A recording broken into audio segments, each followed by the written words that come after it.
present and emerging, and extend that respect to all First Nations joining us online today. And I'd also like to acknowledge and thank our co-hosts for today's event, Monash University and Alluvium. Please now welcome Ms. Erica Ward from DFAT, who's going to give us a short opening presentation. Erica is the Director of Climate Integration and Programming at the Department of Foreign Affairs and Trade. She's worked for the Australian Government in foreign policy, international development and multilateral negotiations roles since 2006. And she has worked across the region in Southeast Asia, Africa and the Pacific, designing and implementing development programs. Over to you, Erica. Thanks, Sarah, and thanks to you and the rest of the AWP team and our co-hosts for inviting me to provide some opening remarks today. Today we'll hear some powerful stories about the links between climate change and water, and it's especially powerful to have them linked to the official COP29 program this year, because access to fora like this becomes very important for communities and government to learn more about managing their water in the face of climate change, but also for negotiators and policymakers to listen and be aware of stories and the lived, diverse experiences of communities. This COP is an important one for water in key negotiations such as finance and adaptation. I know that the water community has been working hard to ensure that water is visible in financing mechanisms such as the new collective quantified goal. And it's also important that we continue to recognise water's critical role in adaptation and mitigation as states draft new nationally determined contributions and national adaptation plans for the years ahead. Knowledge and science about the interdependence of water and climate, while well established, is a field of continuous and critical improvement as water security issues intensify around the world. Australia's international development policy, released in August last year, recognises climate change as the greatest shared threat to all countries. Moreover, climate change and water are key interdependent development, foreign policy and security issues for Australia and our partners in the Indo-Pacific. Australia's development program responds to the accelerating climate crisis by increasing our climate investments and better addressing climate risks. We've committed to include a climate objective in 50% of new investments across all sectors, valued at $3 million Australian dollars and above from 1 July this year, increasing to 80% by 30 June 2029. And we're taking care to ensure that our bilateral programs align with partners' nationally determined contributions and national adaptation plans. So in that context, Australia is investing in climate resilient water resource management and WASH programs to assist our Indo-Pacific government partners build more resilient systems to support water security from the rapidly growing threat of climate change. Our water and sanitation programs will be informed by climate data and risks, and where possible be 100% climate finance.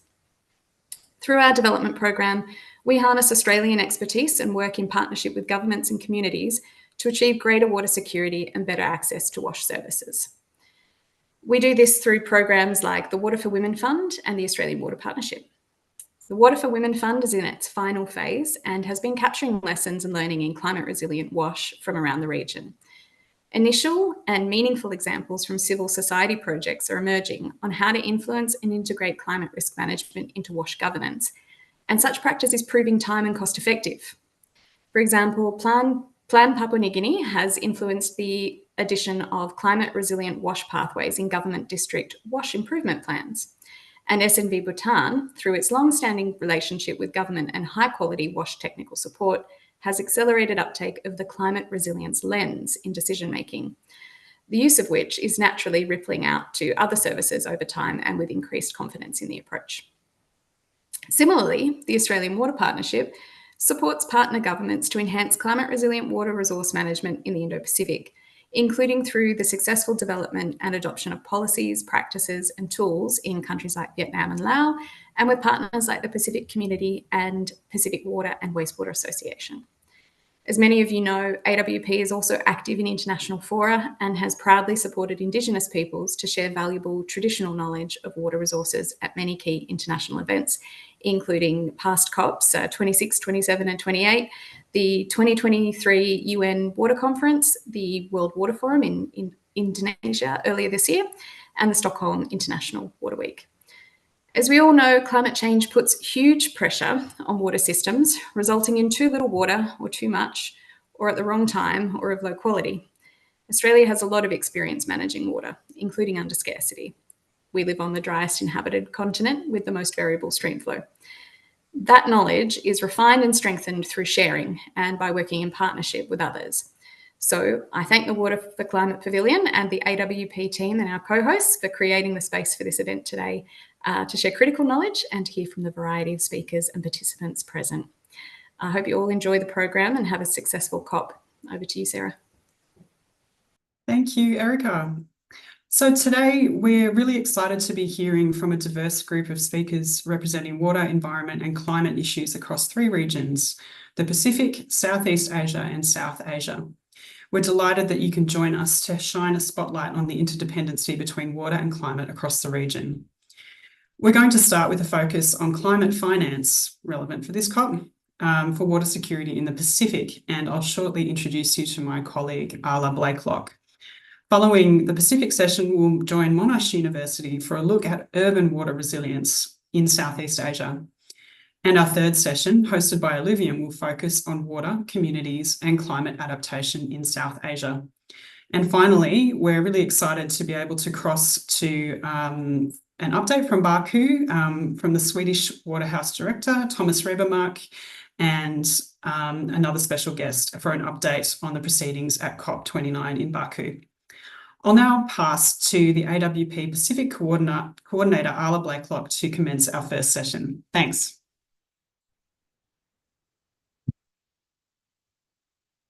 Thank you, Sarah. It's a pleasure to be a part of this event for the COP29 Climate for Water Pavilion. Bulavinaka, hello, Algeta, Maori, Talofa, and a very warm Pacific greetings from Suva, Fiji.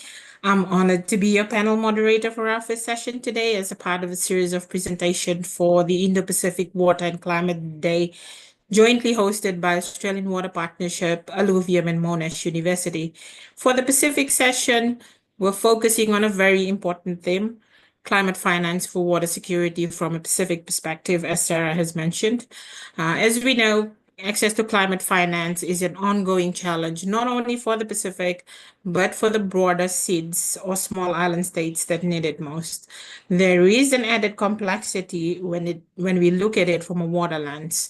To be considered for climate financing, the burden lies with countries and communities to prove that water projects are indeed climate related, rather than just another development project.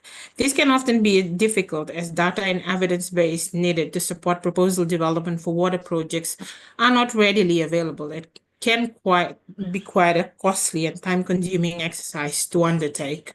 I'm delighted that this afternoon we have the opportunity to hear from a panel of Pacific women experts working at the regional, national, and community level on the work they do and their lived experiences on water security and climate finance in the Pacific. You have an all-women panel before you today. Our male counterparts were also in the running in the lead up to today's session. However, it's your brave Pacific women that have showed up for you today. And I'd like to think that it does relate to the importance that Pacific women place on water security and resilience in our own communities and households. Without further ado, let me introduce our panel speakers for today. Our first speaker, Mr. Tish Malal, is an experienced climate resilience and water management specialist with over 13 years of expertise across the Pacific region. She currently serves as the Program Officer, Climate Resilience, Engagement and Coordination at the Pacific Islands Forum Secretariat, where she supports critical initiatives like the 2050 strategy for the Blue Pacific continent and the Climate Finance Access and Mobilization Strategy. Atishma holds a Master's of Science in Water Management and Governance from IHE Delft and has supported the development of Fiji's Water Sector Strategy 2050. Her work spans policy formulation, project management, and stakeholder engagement in climate vulnerable island contexts. Her past projects include Pacific Community, SPC's Renewable Energy Initiative, and water security programs for the Water Authority of Fiji. Atishma will be speaking today on the topic Urgency of Climate Finance in the Pacific region, covering the various regional strategies and processes in place to address the urgency of climate financing in the Pacific, including on water security. Our second speaker for today is Miss Mary Alalo. Mary grew up facing the hardships of water security as she comes from two of the most vulnerable islands in the Solomon Islands, Java Atoll and Tikopia Islands, prone to climate weather extremes and sea level rise. The hardships and extremities of too little water or water scarcity and too much water, flooding, as we know, inspired her to work in the climate change, disaster, and water security space. Mary combines her first-hand experience of water insecurities and her experience of battling extreme climatic events such as tropical severe cyclones with her technical knowledge and experience as a practitioner to elevate the water security needs of vulnerable communities on different platforms. Mary has 24 years of experience in climate change, adaptation and disaster risk reduction, water security, community-driven development, capacity building, education policy, program management, and microfinance, and has worked with a range of development partners as well as national partners in the Solomon Islands, including an association of women and also with people with disabilities. Mary currently works as the Water Security Engagement Lead with Pacific Community SPC and will be speaking today on the topic of water security and Pacific resilience. Our third speaker would be Ms. Sateta Tamanikaya Roy from Fiji. Sateta leads the Fiji Development Bank, climate and eco-finance development, and has been instrumental in establishing the bank's climate and eco-finance strategy, policies including mainstreaming of gender equity and social inclusion, as well as environmental and social safeguards. Through her leadership, the bank financed its first new energy vehicle charging station. Sateta has over a decade of experience in development banking, marketing, credit risk, strategic planning, enterprise risk management. She was part of the team that saw the accreditation of the Fiji Development Bank with the Green Climate Fund. Sateta has a keen interest in working with the private sector to incorporate sustainable practices in their operation. In this respect, he is actively involved in collaborating with development partners to create an enabling environment for the private sector. Prior to joining FDB, Sateta worked in the commercial banking sector in Fiji following a short stint with the Customs Department. She holds a master's level certificate from the Pacific Bankers Management Institute, the Pacific Banking School USA, as well as a postgraduate diploma in development studies and the Bachelor of Arts degree from the University of the South Pacific. Sateta will be sharing with us Fiji Development Bank's experiences as a nationally accredited entity to the Green Climate Fund. Our fourth and final speaker for today is Ms. Viola Devesi, Director for the Women Development Division for the Solomon Islands Government. Viola has 14 years of experience in ensuring the implementation, coordination, and monitoring and reporting of Solomon Islands government's international, regional, and national commitments to addressing gender issues. Viola has contributed to mainstreaming gender across different government ministries and sectors, including the establishment of gender focal points in all government ministries and supporting the gender equality and social inclusion aspirations. Viola is a strong advocate for women and men's equal participation and will be speaking today on the topic of access to water and climate financing challenges for the women of Morava Lagoon in the Solomon Islands. Those are our speakers for today. Just a housekeeping issue before we proceed. We will run through all the speakers and have a question and answer session at the end. Please feel free to drop any burning questions that you may have in the chat box as the session proceeds, and we will address them at the end. Without further ado, I invite Atishma of the Pacific Island Forum Secretariat to the platform to speak.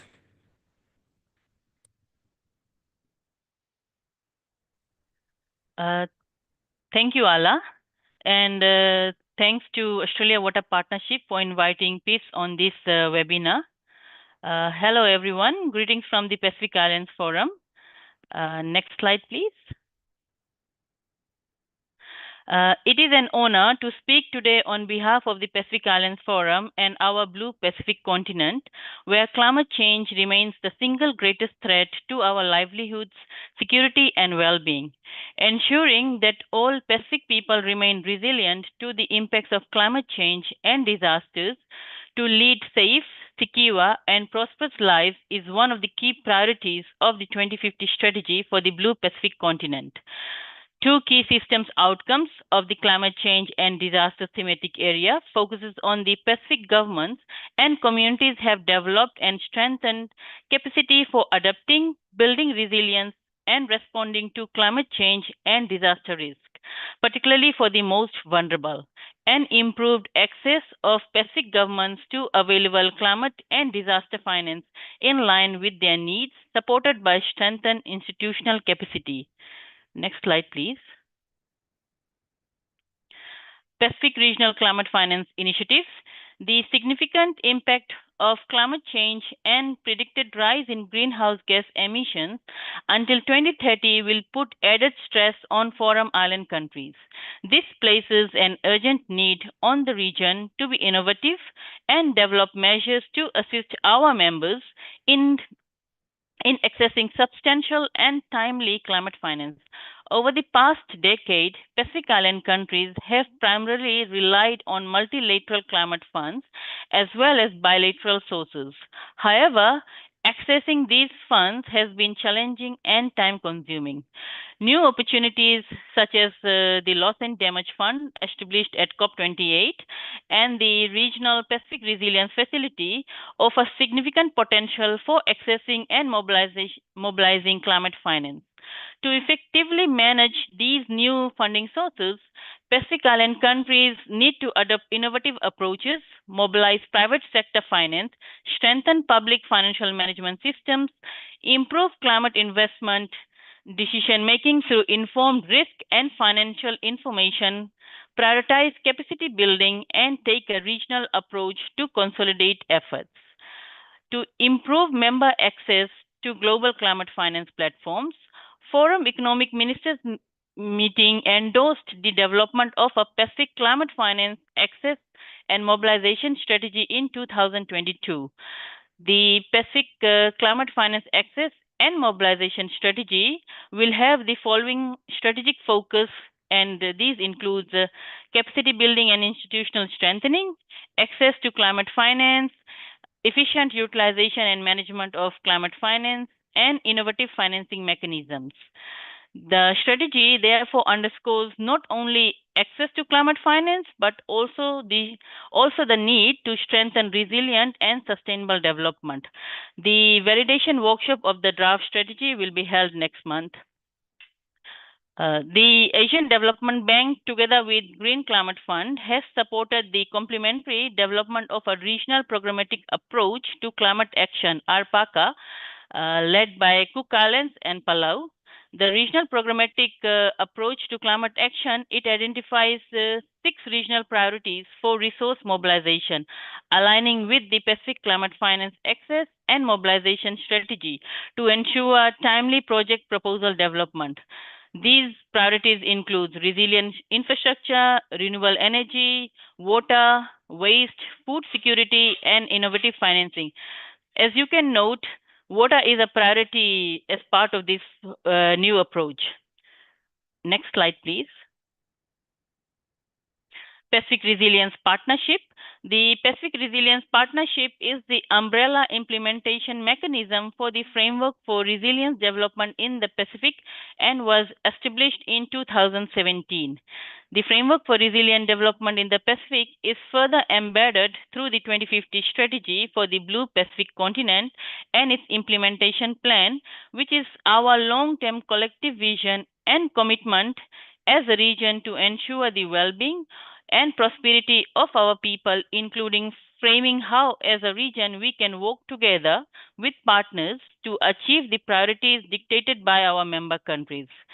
The PRP support unit include the Pacific Island Forum Secretariat, PIFS, Pacific Community SPC, and the Secretariat of the Pacific Regional Environment Programs, PREP. In 2023, the Pacific Resilience Partnership established a water security technical working group to strengthen multi-sectoral dialogues on water security as both a resilience issue and a resilience solution. The Water Security Technical Working Group is currently working on finalizing the draft water security engagement strategy, and the Pacific Community SPC is leading this work. The strategy focuses on enhancing sectoral engagement, collaboration, coordination, synergies, advocacy, communication, good practices, and partnerships essential to sustaining water security engagement across all levels. So those are some of the initiatives at regional level. I'm happy to take some questions at the end of this session. Thank you. Vinaka Vakalevu.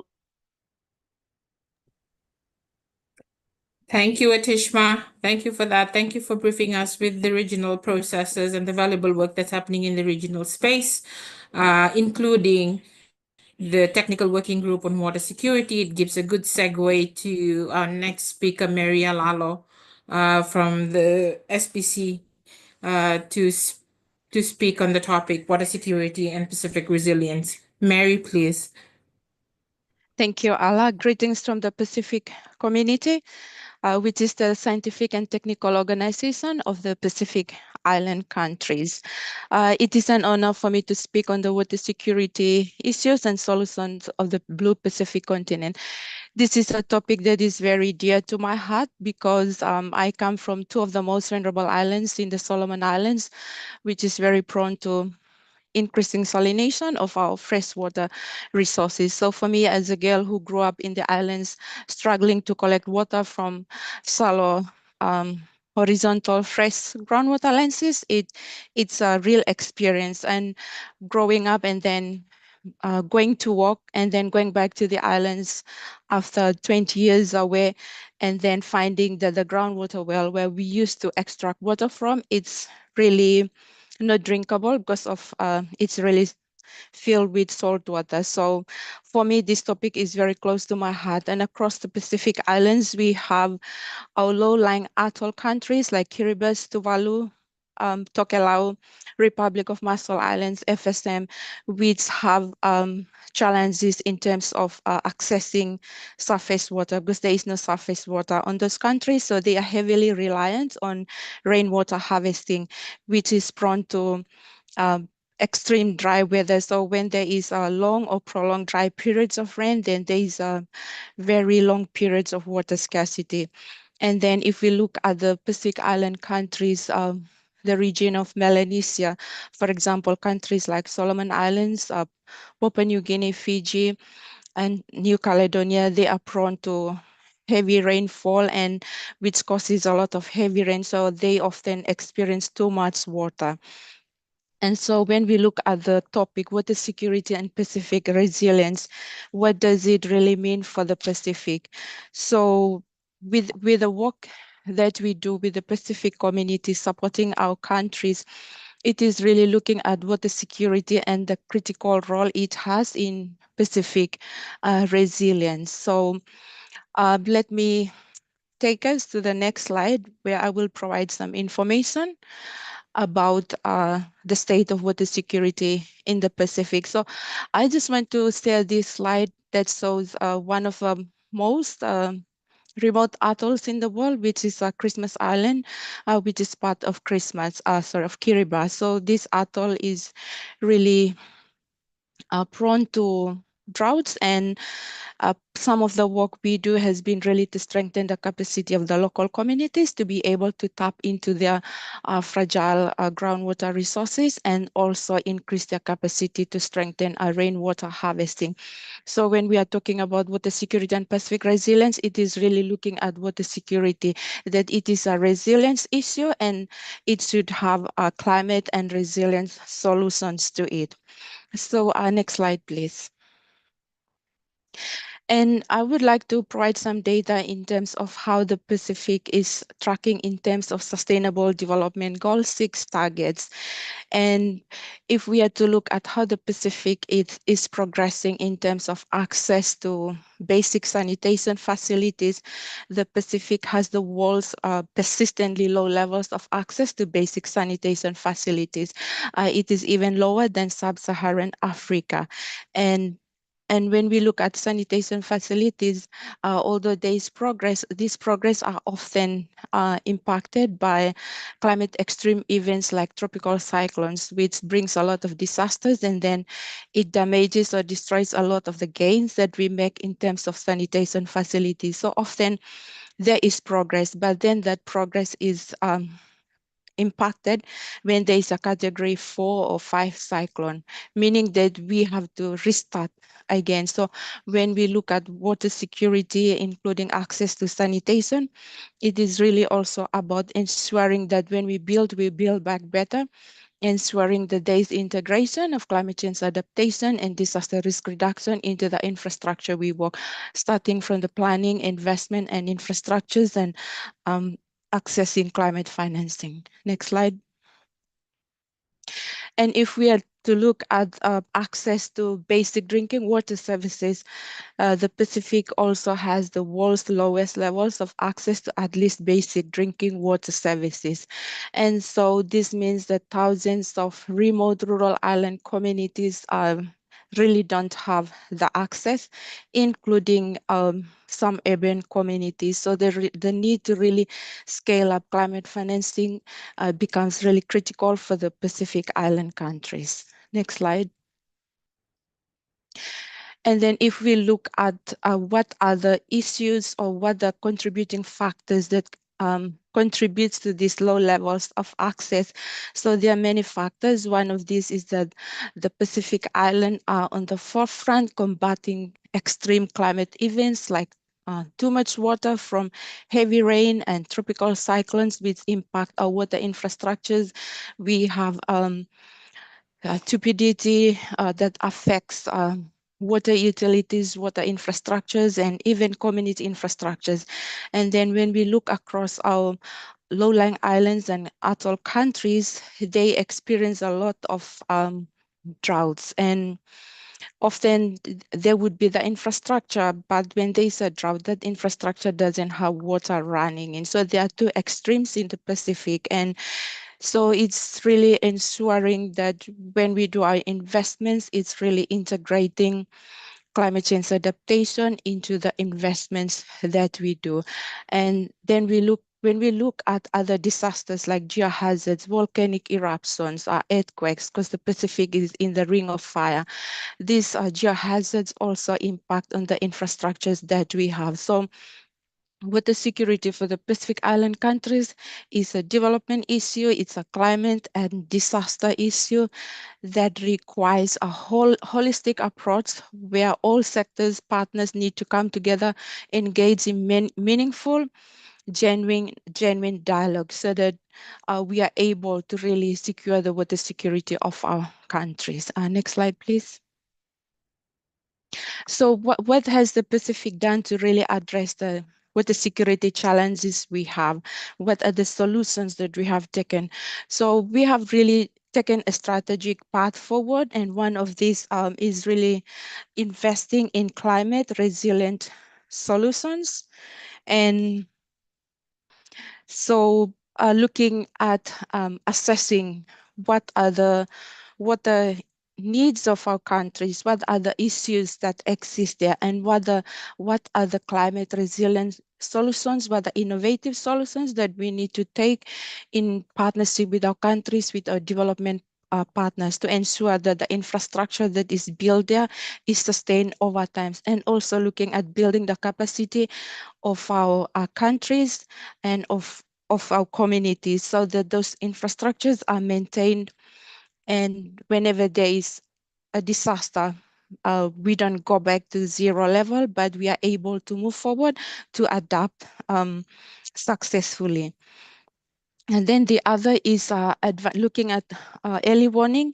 So looking at how do we manage the risk of too much water. So one of the work that the Pacific community is conducting with our countries and partners is advancing flood early warning in selected Pacific Island countries. But this work will be expanded to include our other countries to ensure that when we talk about flood early warning, it is enhanced across the Pacific.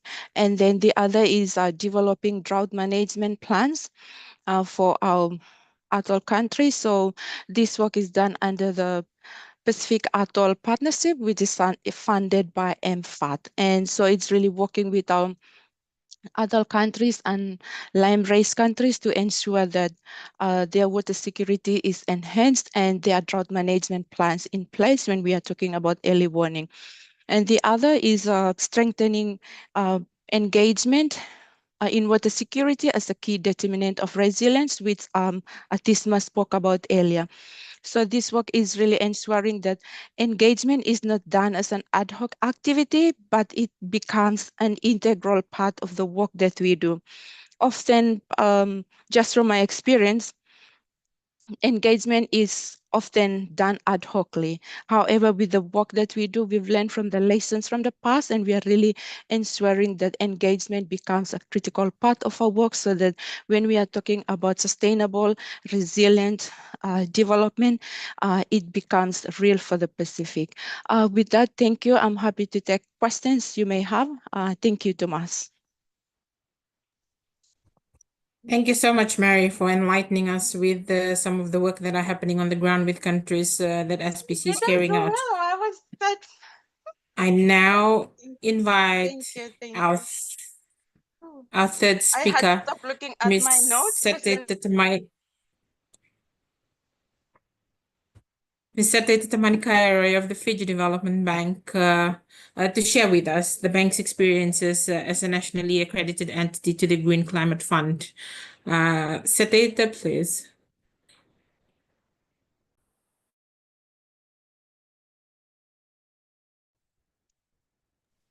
Bulavinaka, thank you, Ala, and acknowledging with deep appreciation the invitation for the Fiji Development Bank to be part of this panel.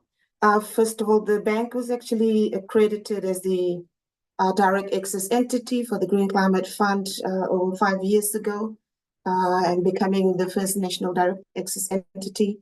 And since last year, we've got reaccredited pending the review of the GC accreditation framework, as some of you may already know. Therefore, our accreditation journey was really one of a learning by doing. And the bank was nominated by the Fiji government in 2015, and then we got accredited by 2017 to the Green Climate Fund.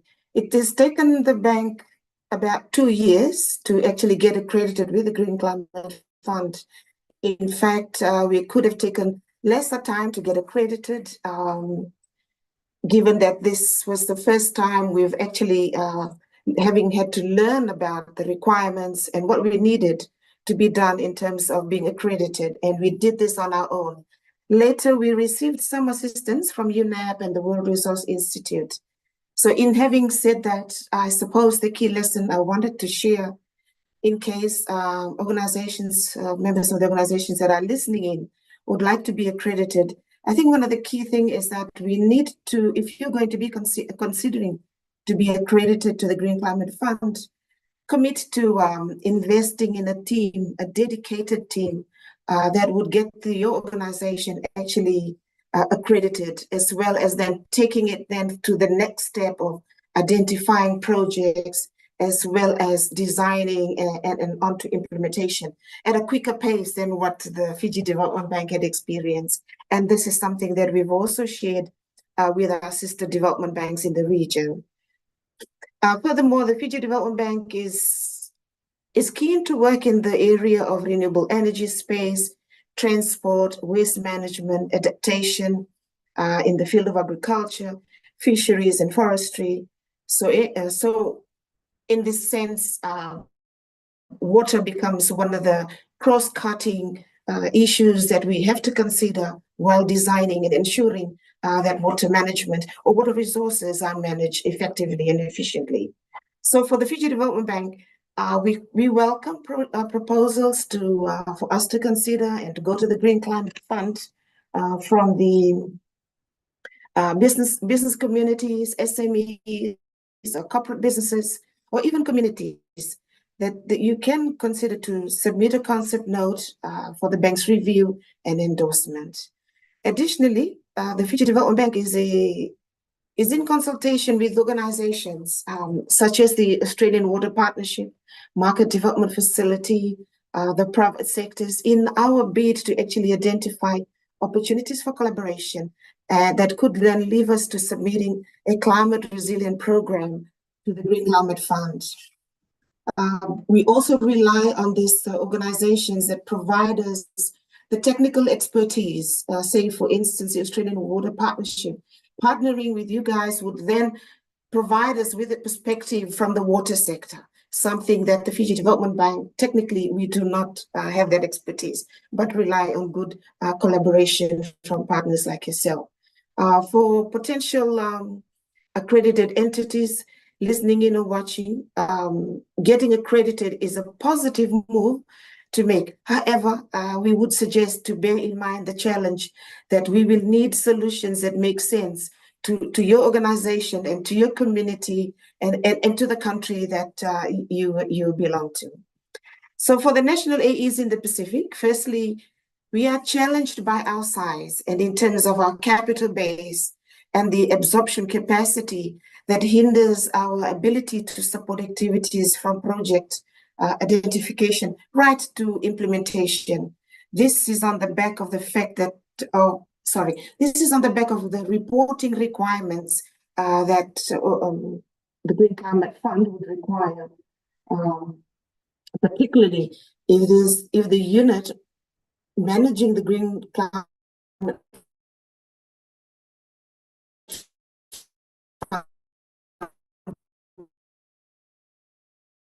portfolio is climate projects or climate mitigation or adaptation projects. And therefore, I would suggest that while earlier I was saying that you need a dedicated team to do this.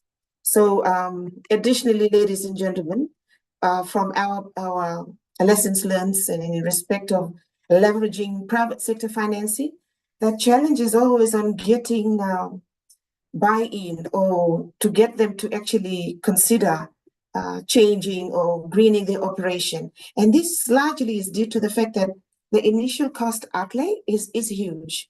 And for corporate businesses to be able to invest in environmentally and socially sustainable business operation, they would have to also think about their sustainability in terms of being able to continue to deliver on the services. In some countries, there is no private sector, aside from the fact that private sector are usually highly leveraged, taking on another debt, therefore makes it unfeasible for them to continue to operate. So national accredited entities would have to think outside the box in trying to help the private sector. So from last year, to manage this risk, we've worked with the Fiji government as well the regional government in trying to bring together a regional programmatic approach to climate action called ARPACA, as was referred to earlier, that was held, in where we are able to address the challenges that I spoke about earlier on. So generally, GCF accreditation you will also stand to gain from being an accredited entity. Firstly, you will be contributing to the sustainable development of your country, and there will also be brand recognition, and the opportunity is provided in you having access to expertise and capacity building opportunities. So thank you, Ella. I will stop there.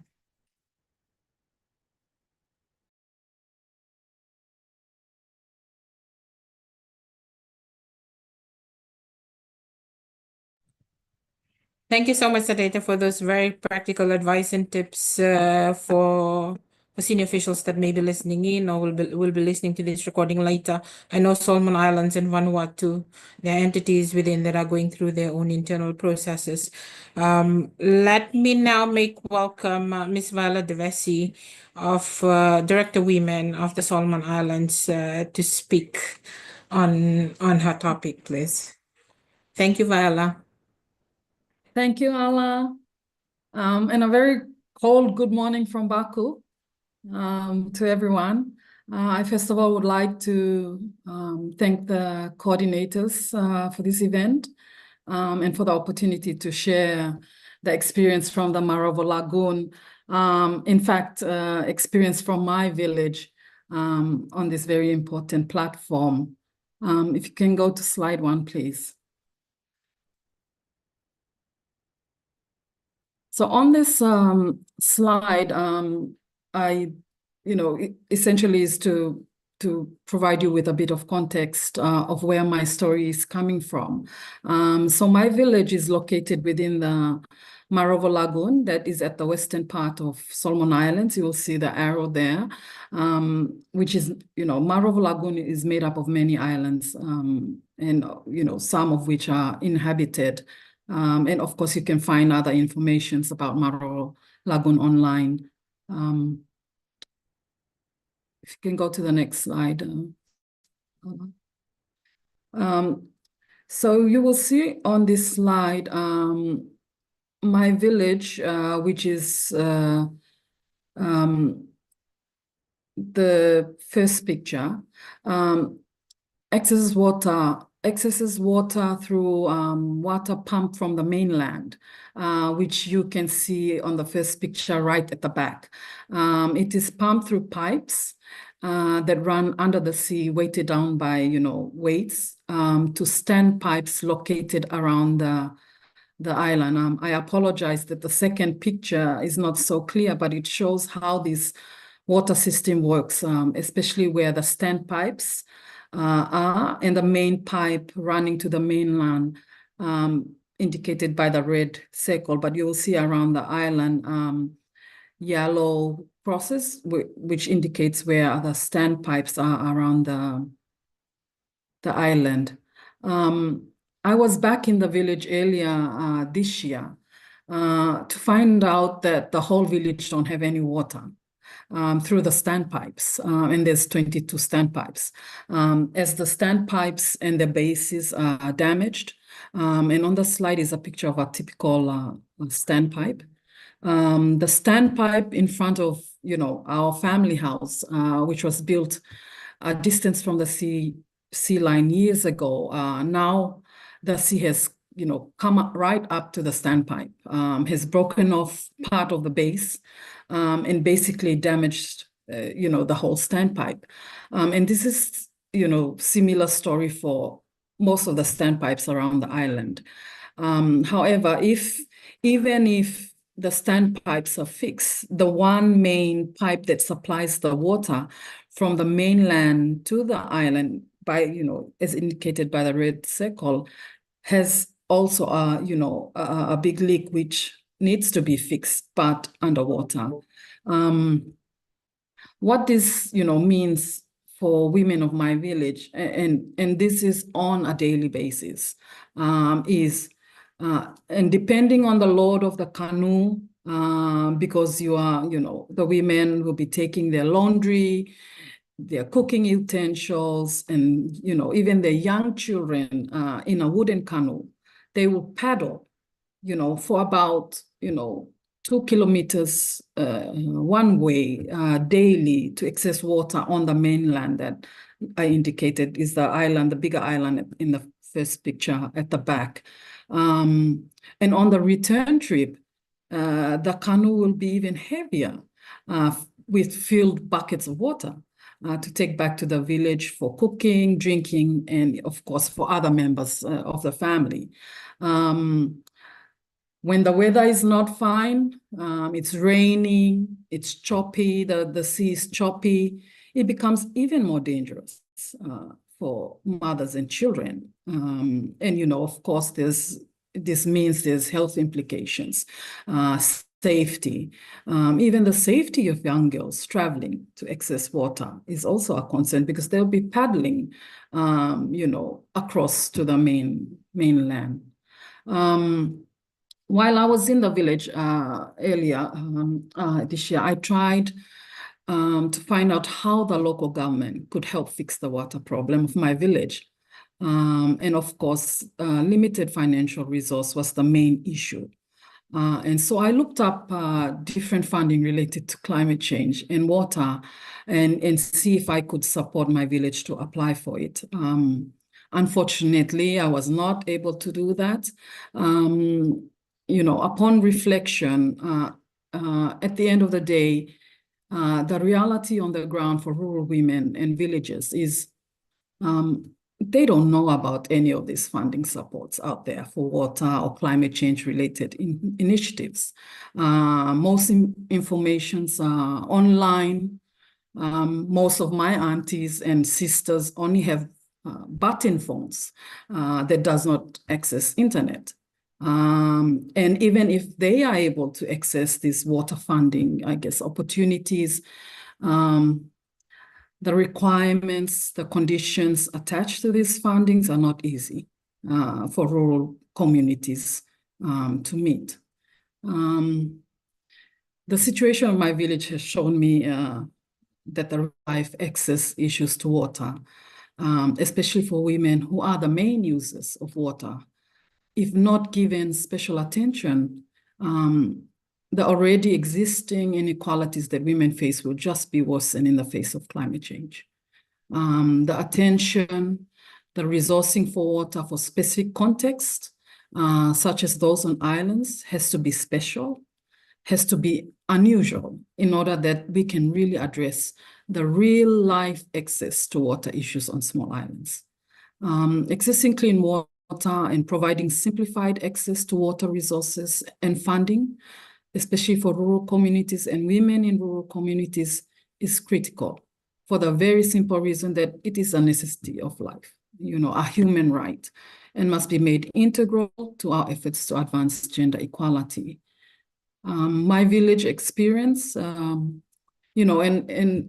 I was, I was there for only 1 week, but for that 1 week, I was also paddling with my aunties, my sisters. So this has been a very real experience for me. My village experience provides, for me, the evidence, that you cannot separate the need for water and resourcing of water, and in particularly for rural islands. You can't separate that with the whole agenda of addressing climate change. Thank you.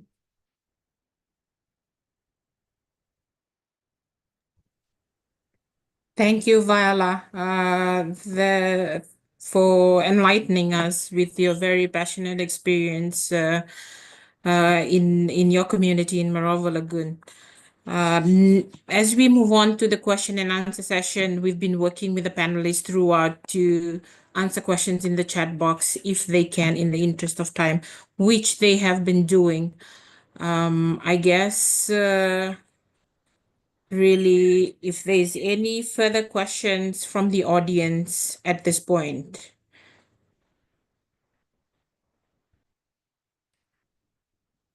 Viola, I believe there's a question here for you that's yet to be answered.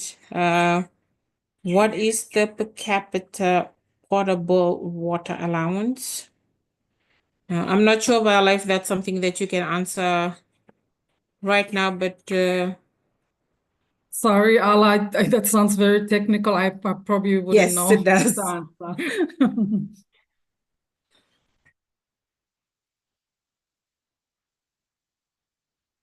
Then look at some of the questions that we have with the panelists. Atishma, if I may refer to you first, you spoke on strategies, frameworks, and working groups and programs at the regional level. There's a lot of valuable work going on at the regional coordination space. Can I ask how all these processes translate to access to climate finance for water resilience at country level? Or maybe how can countries and communities access climate finance for water security through these regional efforts? Atishma, please. Thank you, Ala. Those regional frameworks and programs which I have mentioned, so it's not only provides a coordinated approach for mobilizing resources, but it also enhances the capacity of Pacific Island countries and these communities to secure finance which they need for these water security issues. And some of the ways it can translate is by helping countries access and mobilize climate finance through international sources, mostly through these multilateral climate funds such as GCF, JEF, and adaptation funds.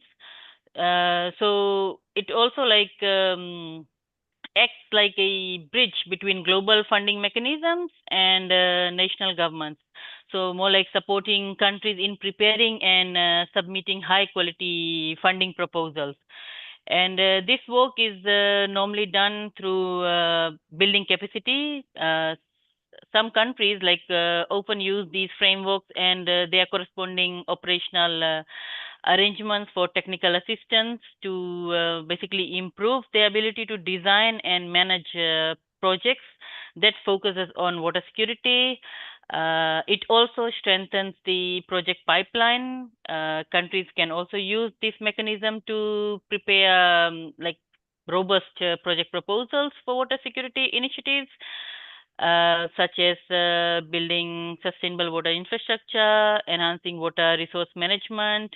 And some of these initiatives Mary has also highlighted in her presentation, and also more like providing direct support to national designated authorities or focal points to engage with donors and climate finance institutions. And Seteta was quite clear in responding in terms of what they have been working with GCF on this.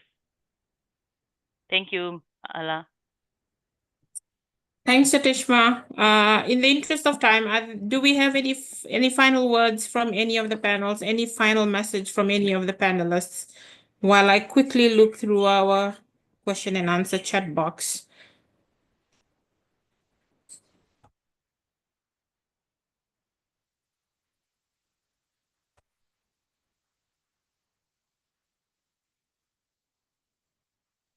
Yeah, Alam, if I may, I just wanted to share that we are right now working on a project with to go to the Green Climate Fund, which is the Climate Smart Agriculture Guarantee Facility, where we're trying to support businesses or communities to actually use climate resilient technology in terms of farming in their farms, or if they're going fishing. So one of the technology that we've identified is solar operated water pumps.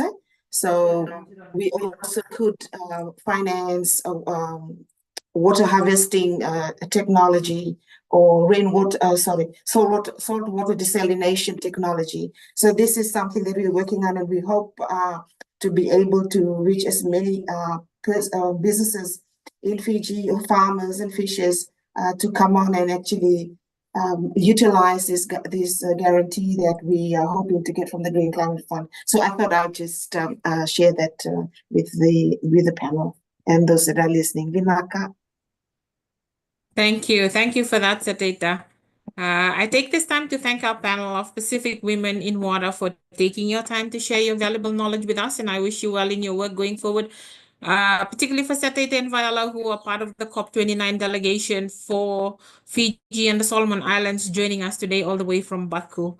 I now take this time to introduce the next speaker, Catherine from Monash University, a nature-based solutions expert, and who will be summarizing this panel session for us this afternoon. Thank you, Catherine. Thank you, Ala, and thank you to all the speakers for a really interesting and engaging session. So I'll just summarize some of the key messages. So we heard that finance is vital for Pacific resilience.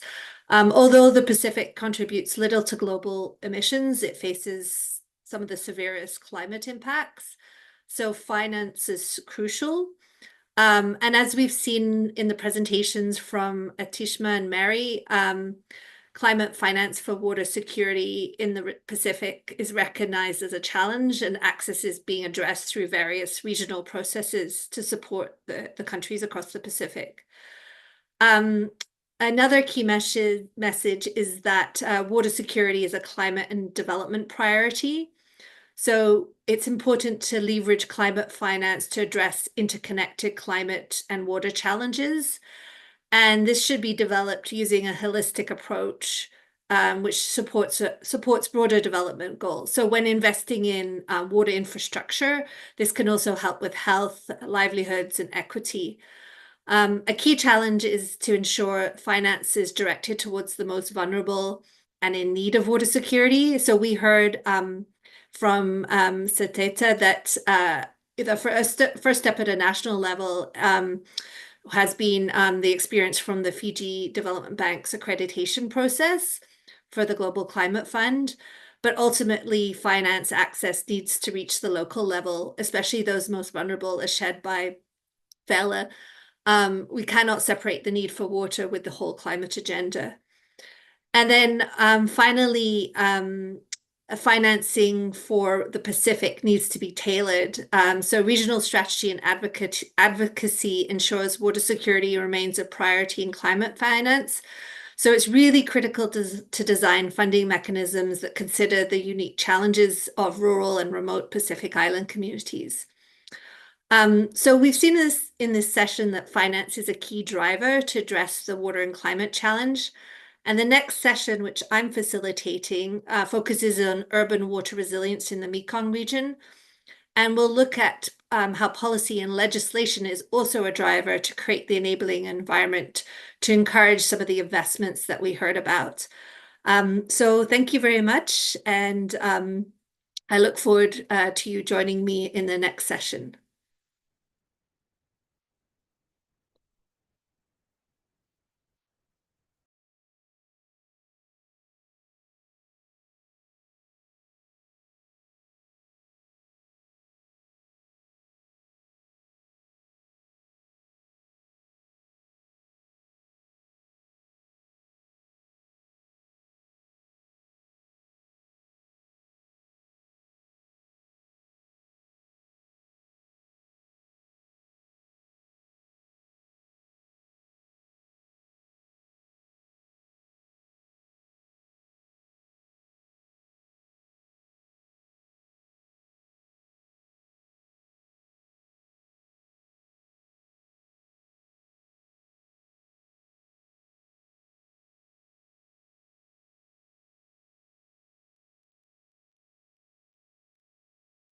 Morning. Good morning. Good morning. Yes, thank you. Thank you for joining us today. Yes. Good morning.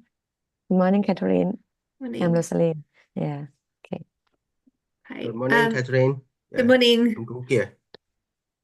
Thank you for joining. So, especially those in Baku, whoever, where it's very early.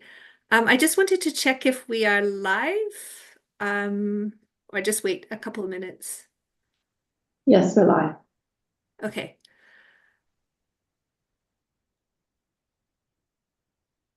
Okay, so I guess we'll just start in about a minute.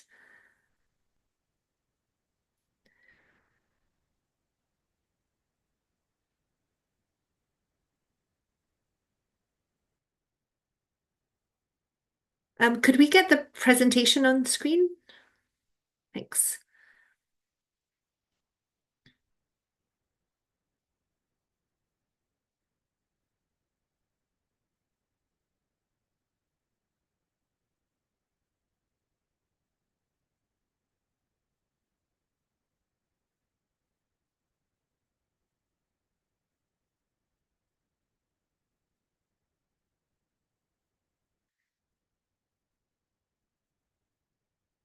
Okay, I think we will kick off now. So thank you everyone for joining us here today for this session on urban water resilience in Southeast Asia. This is part of the Indo-Pacific Water Day, hosted by the Water for Climate Pavilion, organized by the Australian Water Partnership in collaboration with Monash University and Alluvium. So I just wanted to say, firstly, I'm joining you today from Canberra, which is Ngunnawal country, and I would like to recognize traditional owners here, but also wherever you are joining from and their continued connection to land, waters, and community, and pay my respects to the people, culture, and elders past, present, and future. So the session today is linking policy to practice, as I mentioned, on urban water resilience in Southeast Asia. So just a quick overview. As we all know, by 2050, close to 7 billion people, that's more than 2/3 of the world, are projected to live in urban areas, and this is creating an unprecedented pressure on cities and public service providers. This is especially the case across Southeast Asia and the Asia-Pacific more generally. And a lack of planning can lead to the destruction of natural areas such as wetlands, forests, and riverbanks that are critical for water catchment and replenishment, reducing water-related disasters risk like flooding and droughts. So approaches to create resilience includes integrating water management with urban planning, green infrastructure, and community engagement, aiming for a multifunctional adaptive city. And I'd like to mention that a couple of days ago, there was the Urban Water Resilience Day at the Water for Climate Pavilion, which highlighted solutions around multi-level governance, creating equity, and financing infrastructure. So today, this session brings together representatives from Thailand, Laos, Vietnam, and Cambodia to share their experiences in bridging the gap between policy and on-the-ground implementation, and looking at how national policies are being translated into urban water resilience measures across the Mekong region. So this dialogue will provide valuable insights into strengthening urban water resilience in Southeast Asia and beyond. So before we start with the presentations, just a few housekeeping points. So if you have any questions, you can just enter the questions in the Q&A box. Our panelists can either answer the questions directly by typing in the Q&A box, or at the end, we'll have a few minutes for questions and answers. This is a recorded session, and it's also being live streamed on YouTube and the Water for Climate Pavilion website. And as I mentioned, it's part of a series of presentations in the Indo-Pacific Water and Climate Day. So I'll just move on to presenting our, I'll present our speakers one by one. So I'll start with our first speaker from Thailand. So our first speaker from Thailand is Ms. Rosalind Amonapittakapon. She's the Director of Climate Change Adaptation and Guideline and Capacity Development section in the Climate Change Adaptation Division at the Department of Climate Change and Environment in Thailand. And she's been developing and creating guidelines for adapting to climate change, including integrating concepts and principles, both domestic and international, such as nature-based solutions, into climate change adaptation operations. So today she's joining us from Baku very early in the morning. And maybe we could just move to her presentation, because I'll just introduce speakers one by one. So she will be speaking about Thailand's experiences and challenges in implementing urban water resilience. So I will just pass the floor to Kun Rosalind.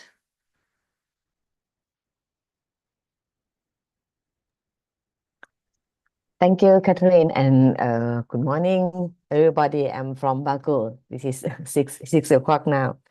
I'm glad to be here today to talk about Thailand's experience and challenge in implementing urban water resilience. And thank you, Monash University, for having representatives from Thailand for urban water resilience, which is a part of Indo-Pacific Water Day.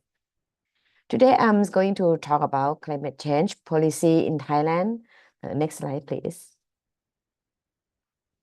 Yeah, today I'm going to talk about climate change policy in Thailand, key policy initiative addressing urban water resilience, good practice and lesson learned, and also law of collaboration with local governments, community, and international organization in delivering water resilience. Next, please. For the Thailand's greenhouse gas reduction target, Thailand announced ambitious targets to reach its carbon neutrality by 2050 and net zero greenhouse gas in 2065, as well as intending to enhance its updated NDC to 40% in 2030 upon educate international support on finance, technology, and capacity building. Next, please. In order to achieve ambitious target, Thailand has mobilized continuously domestic implementation. We have integrated the climate change agenda into development policy, strategies, and plan across sector and at all levels. We add that policy in top policy layer, second policy layer, and also third policy layer. And we also have formulated specific and sectoral plan, including Thailand's climate change master plan, NDC roadmap on mitigation, and national adaptation plan, which aim to enhance low carbon emission and climate resilient society. Next, please. And Thailand's climate change master plan aims for Thailand to be resilient to the impacts of climate change and achieve low carbon growth through sustainable development. It also consists of three main approaches. Adaptation consists of 6 areas: agricultural and food security, natural resources, human health, tourism, human settlement and security, and water management. And also mitigation consists of 8 areas and enabling environment. It consists of the research study and technology, and also about the IT. Next, please.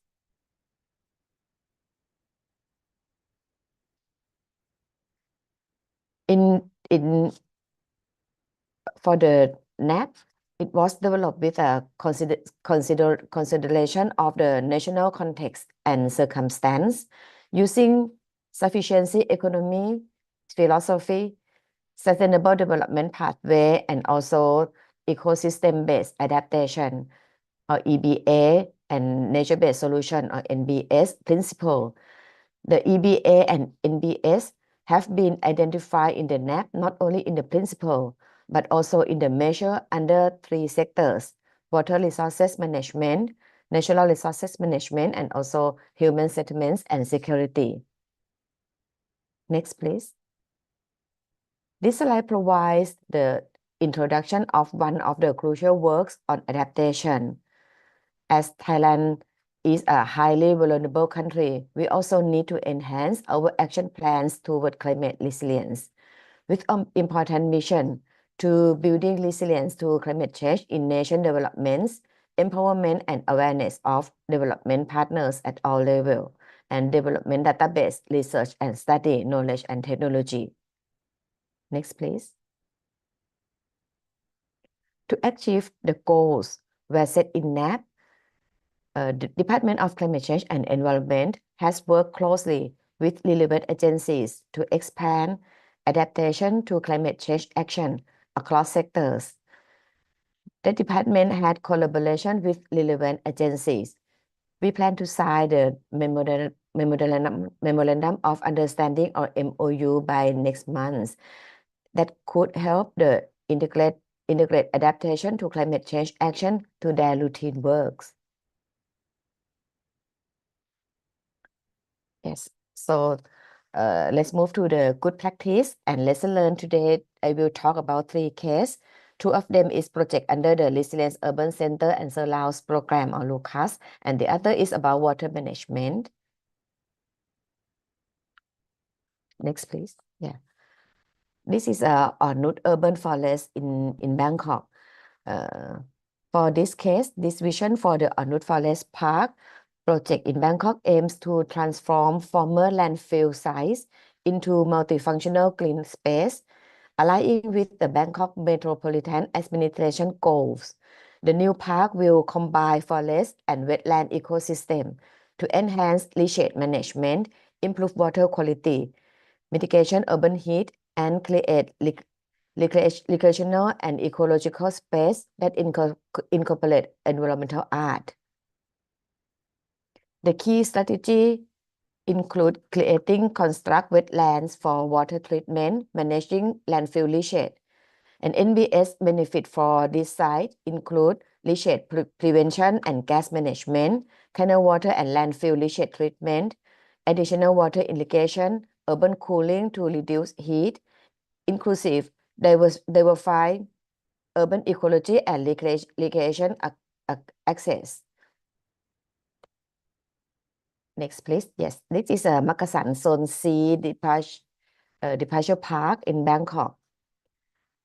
This project envisioned as urban sanctuary that seamlessly integrates modern development with nature-based solution in central in Bangkok. This includes the creation of wetland and forest park in Zone C of Makasan Zone, utilizing natural process to manage floodwater, improve water quality, and reduce urban heat. The nature-based solution aim to enhance biodiversity, provide recreation space, and support local economic activity by attractive visitors. The wetland park demonstrates financing possibly while contributing to Bangkok's climate resilience goals. Collaboration with government, community groups, and other stakeholders highlight a commitment to sustainable development for future generations. Next, please. This case is Bung Borapet, is a water management in Bung Borapet wetland area. Bung Borapet is an international wetland. It is the largest freshwater pond in Thailand that has biological diversity in plants, aquatic animals, and wildlife. Using water in Bung Borapet, it was found to be useful in fishing, drawing water for use in agriculture, aquaculture, travel, include consumer water. But because of condition of Bung Borapet, it cannot hold much water. This causes intense competition of resources. Bung Borapet is considered an example for good water resource management through the cooperation of the communities living around the pond. The pond is divided into give, hold, and forbid. We have three give, hold, and forbid area in order to set rules for the community to use the area around Bung Borapet for sustainable livelihood. This is share use of the area, such as small-scale tourism group, earthen pond fish farming group, lotus seed collecting group, fisherman group, and also padding rice production group. Next, please. For the challenge in project implementation, we have two challenges. The first one is about working with community that has lived for a long time, such as in Makasan, is a challenging issue. Therefore, stakeholder analysis and meaningful participation must be strong considered. And the other thing is about manage in each area. It does not have a specific format. It must be applied to such area. Next, please. For the way forward, we will cooperate with all stakeholders for driving operations and seeking cooperation from other countries as follows. Communicate with all stakeholders for encouraging and increasing participation of all stakeholders. The second is about give importance to local wisdom, because solving from local will create sustainability. Maybe many local projects from the other area will have the wide impact to answer the policy, the NAP policy. For the other one, we accelerate the preparation and promotion of the Draft Climate Change Act for regulating greenhouse gas emission and also increase the ability of adaptation. The other thing is about climate finance. This should be access various source of climate finance and to develop the National Climate Change Information Center to integrate and link with relevant local agencies for provide climate policy service. And also about the monitoring and evaluation system. Monitoring climate change operation for according to the UNFCCC reporting system is very important, and it is the way we would like to forward. Yes, this is all of my presentation. Thank you. Okay. Thank you, Kun Rosalind, for that insightful presentation, really showing how you take the national policies and put them into practice. So yeah, thank you very much for that contribution. So yeah, if anyone has questions, please put them in the Q&A box. And as I mentioned, we'll have a brief discussion at the end. So we'll now move to our next speaker, who's from Vietnam, Dr. Doi Man, who's a senior official at the Department of Water Resources Management in the Ministry of Natural Resources and Environment. He has expertise in hydrology, water resources, and climate change impact, and has undertaken research on how climate change affects the hydrological cycle. And he's involved in many water resource management related projects to better understand the current status of water resources in Vietnam. So today he will be speaking about the law on water resources and regulations related to urban water resilience.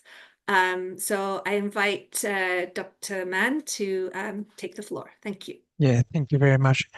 It's my honor to be here today with attending the Urban Water Resilient webinar, which organized within the Indo-Pacific Water Day with the Water for Climate Pavilion in COP29.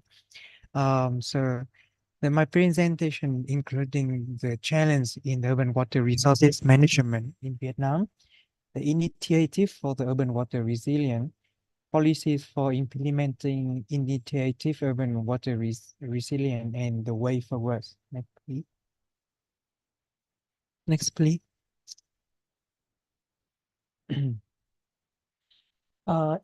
As a developing countries with high urbanization rate, urban water resources management is currently facing with many different challenges.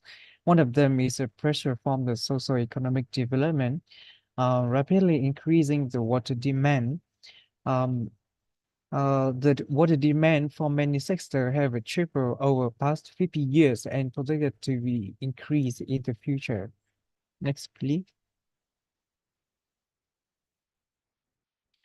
The second, the second thing is increasing water pollution due to activity from the development of socioeconomic that leading to the rise in the wastewater discharge, especially from the industrial zones and craft villages.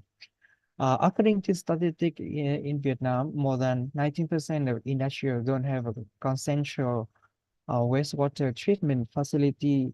However, only 30% of industrial cluster have a such facility, and only 17% of domestic wastewater is collected and treated. Next, please.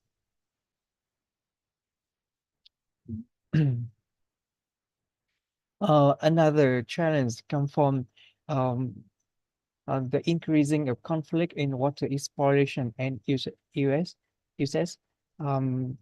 This happens between the many sectors as well as between the upstream and downstream area in the river basin.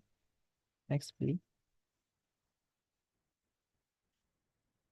In the big city, lakes, pond, and lagoon are being filled in and leading to the sinking water surface, which negatively affects the ability to regulate water level and reduce urban flooding. For example, in Hanoi, within the 5 years, 65% of total lake pond were filled in or destroyed, leading to the water inundation in case of heavy rainfall event. Next, please. Due to aforementioned challenge, there are some alternatives for the urban water resilience in Vietnam. Firstly, is fostering ecosystem by climate change adaptation. For example, like faces greening or rooftop gardening. We design the sustainable urban drainage system or developing the water retention area.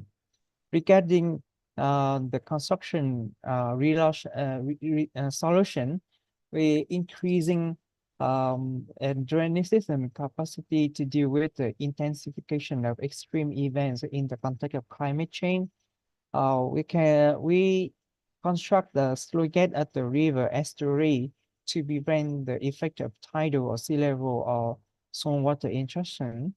Um, in addition, we construct the water storage infrastructure to ensure the sufficient water supply in the dry season.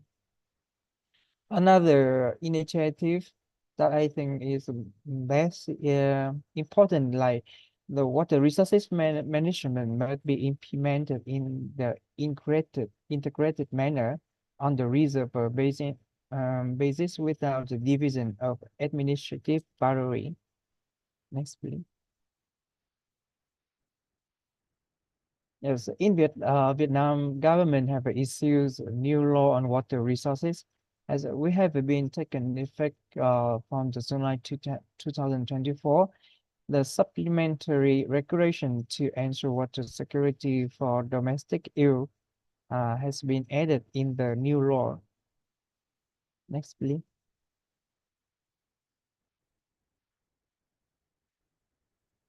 In the new law, the new law regulate and allocating water resources is one of the key tools in the effective management, use, and protection for water resources, ensuring water security. Next, please.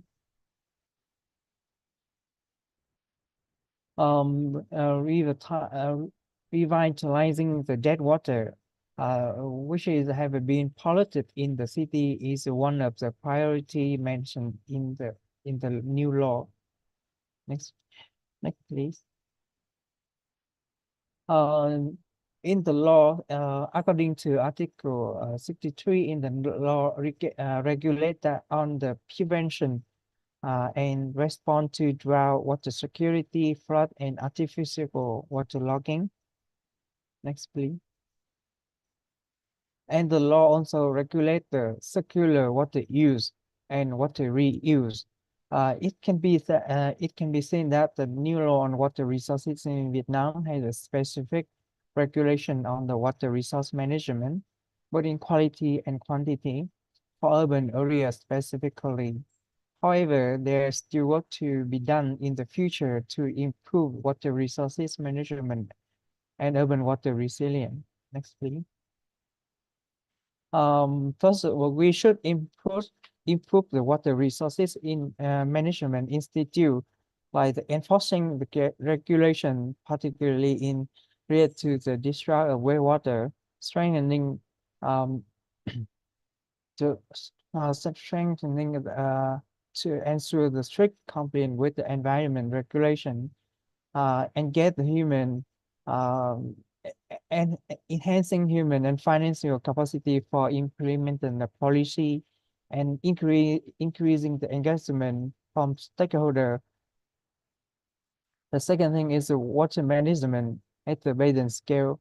We cannot separate some area from upstream, downstream.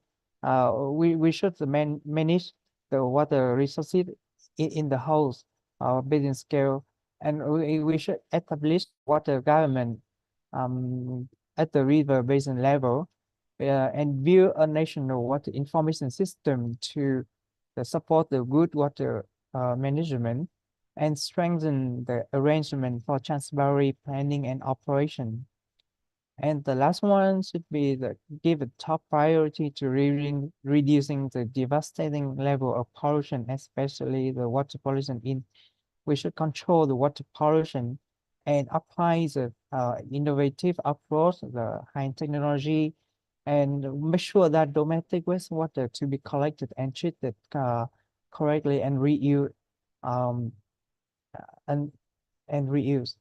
Yeah. That was my presentation. Thank you very much for attention. Thank you very much, Doi. That was really good to be able to hear about the actions that are being undertaken in Vietnam, and similar to Thailand, how the use of green infrastructure and nature-based solutions are being used to support urban water resilience. So as I mentioned before, if anyone has questions, please add them in the Q&A box, and we'll have a short discussion at the end. So our next speaker is Mr. Konkia Pan. He's the Vice Chief of Office at the Department of Green Economy in the Ministry of Environment in Cambodia. And he's an advisory board member of the National Council for Science, Technology and Innovation. And he's been actively involved in research projects in the Mekong Basin of Cambodia, looking at science and technology for sustainability. So we're really happy to have him with us today, and he's going to be talking about Cambodia's experience and challenges in urban water resilience. So I will give Mr. Pan the floor. Thank you. Thank you, Caroline, and very good morning, ladies and gentlemen. It's my great honors to be here. Before I start, I would like to thank Monash University and the Australian Water Partners for giving me this great opportunity to share about the Cambodian experience and challenges in implementing urban water resilience. So I will follow the guideline, the outlines here. First, I will talk about the policy response to climate change in Cambodia. And also, I will raise some implementation projects in, especially in Phnom Penh capital of Cambodia, and also what is the challenges in Phnom Penh urbanization, and also talking about the role of collaboration in stakeholder engagement, because to raise awareness and also engagement of the people, I think is very important for climate adaptation and mitigation. And the last is I will give the way forward how to promote the urban water resilience. So next slide, please. So for Cambodia, I think like many other developing country, especially in Southeast Asia, that is the most vulnerable to climate change. Yeah. In 2000, early 2000, you know, so we recognize that this climate is real, and especially the royal government of Cambodia have established the Cambodian climate change strategy plan in 2013, you know, and so now just finished the, I can say like the first phase for the climate agenda for Cambodia. So we now be finalizing the second one for post 2025. Yeah.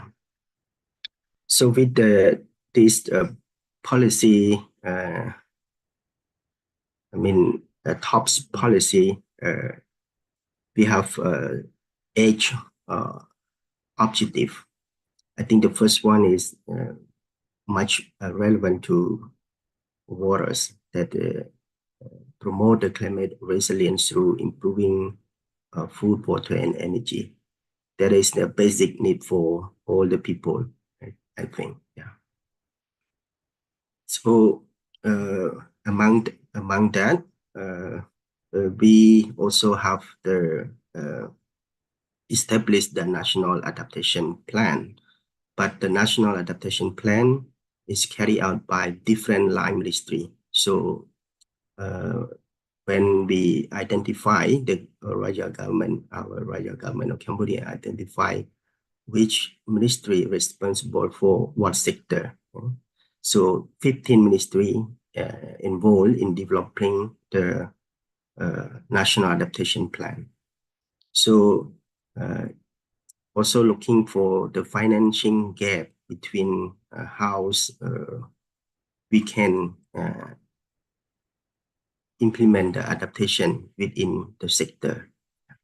And for the waters sector, and also like the urban water sector, much relevant is Ministry of Environment, Ministry of Water Resource and Meteorology, Ministry of Industrial Science, Technology, and Innovation, Ministry of Rural Development, because and also Ministry of Agriculture, Fishery, and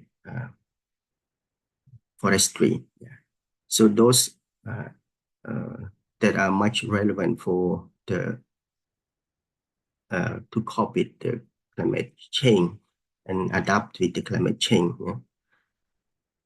So we have a lot of national adaptation plan that developed by the different ministry or different sector. So we need to have a combine and to estimate how much the budget should be allocated by each sector. So please go to the next slide, please.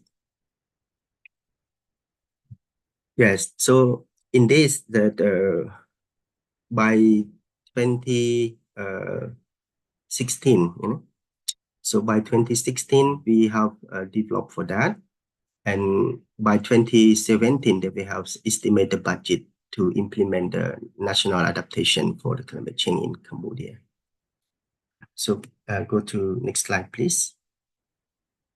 So this is the budget that is allocated by 2016, that is estimated, yeah, but we need more than that to implement the national adaptation plan in Cambodia. So please go to the next slide.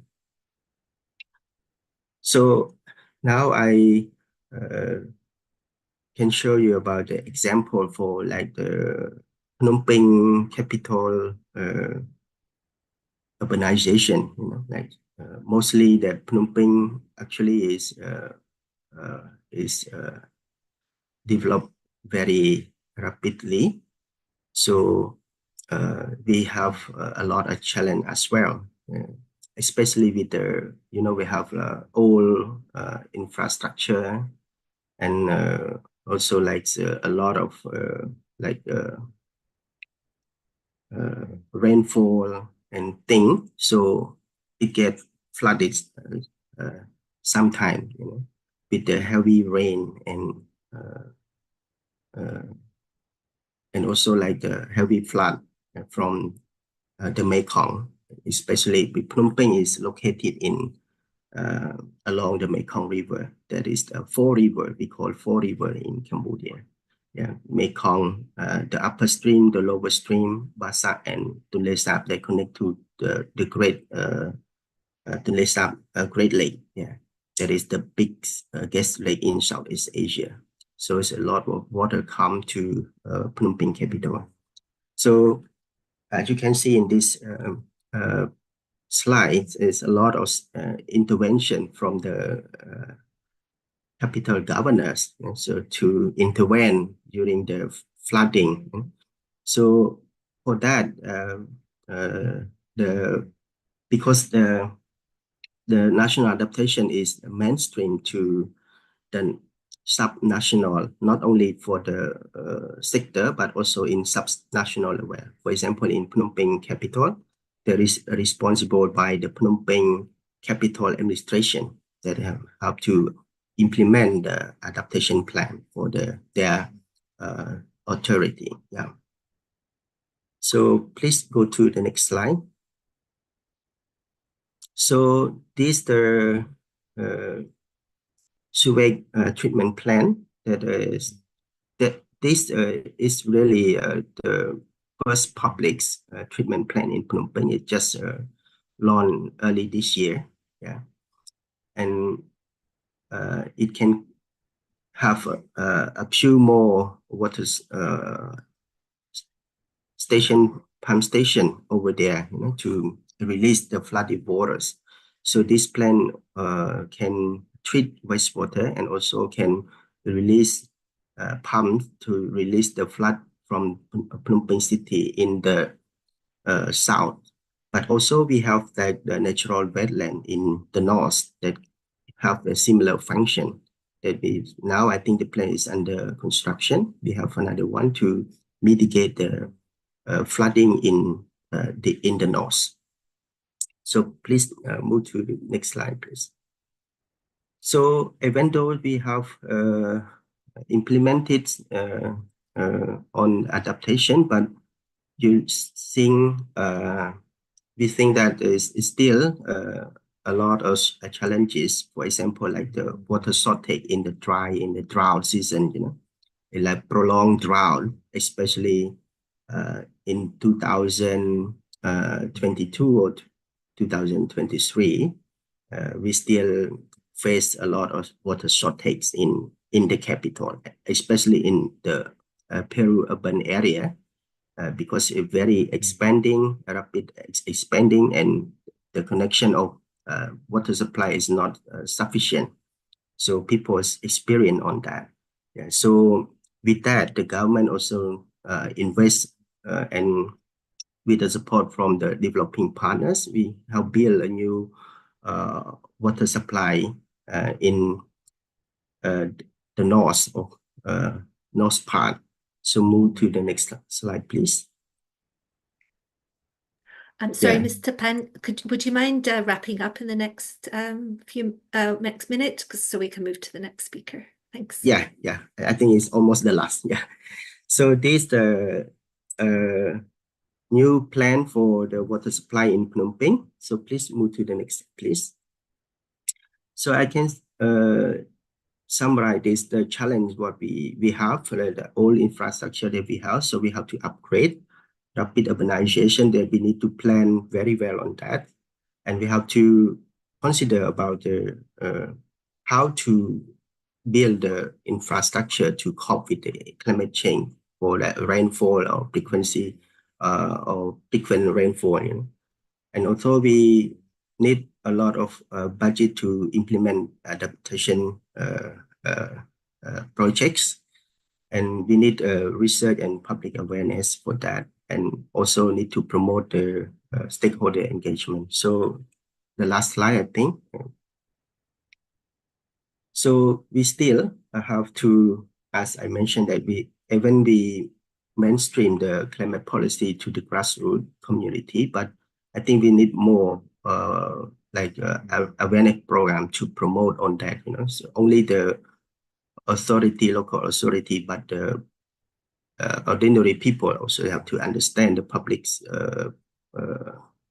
have to understand about the climate change, and also continue to promote the policy science dialogues. And also we need, as I mentioned, that the government as also the developing partner need to consider about the climate finance to promote the adaptation in the region, also in the country.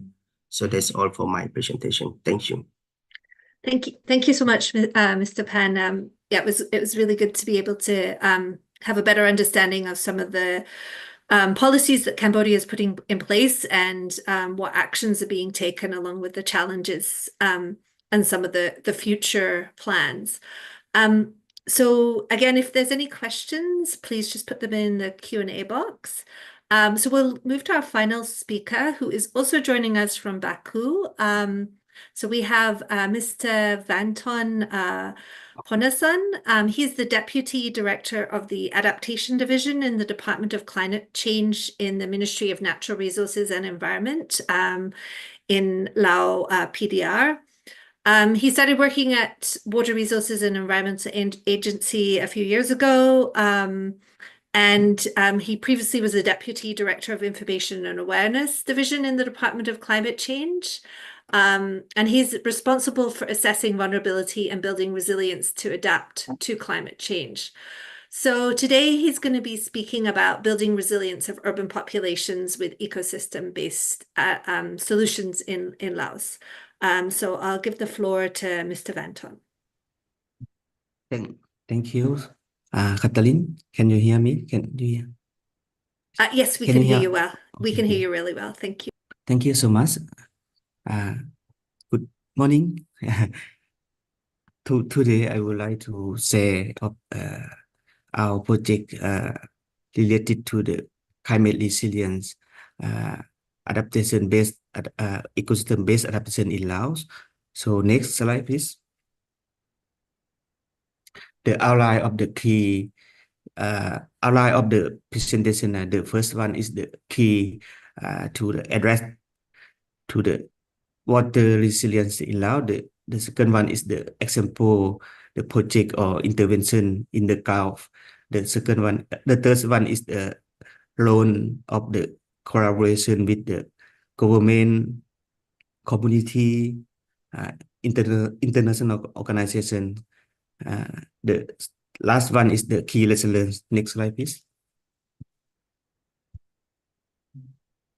Yes, this slide is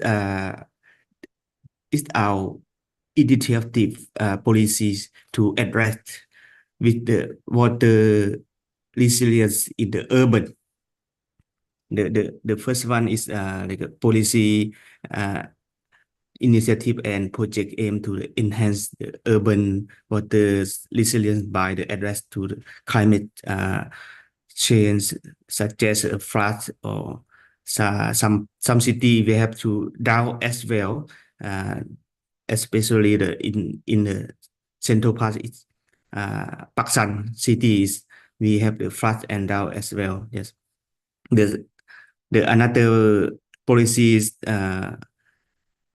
We have a lot of strategy, and we have a policy related to the related to the water resources, and we also have the water law as well, and strategy to address with the fast air from the climate change. Yes. To next slide, please. Yeah, this is an example of the intervention in the Gulf. We are undertake the project implementation in the Vientiane city, Paksan, Savannakhet, and Pakse.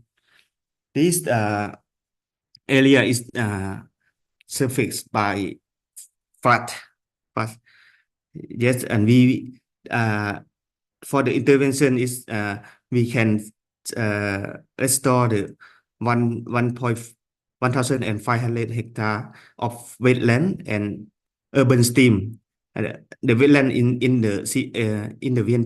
the Paksan city, and the stream in the Savannakhet and Pakse city by restoration and wetland protection as well, and to mitigate the flooding risk. Yes. So next slide, please. Yeah. This is intervention in the Paksan city. We have a lot of activity in the Paksan. The first important intervention is restoration the wetland.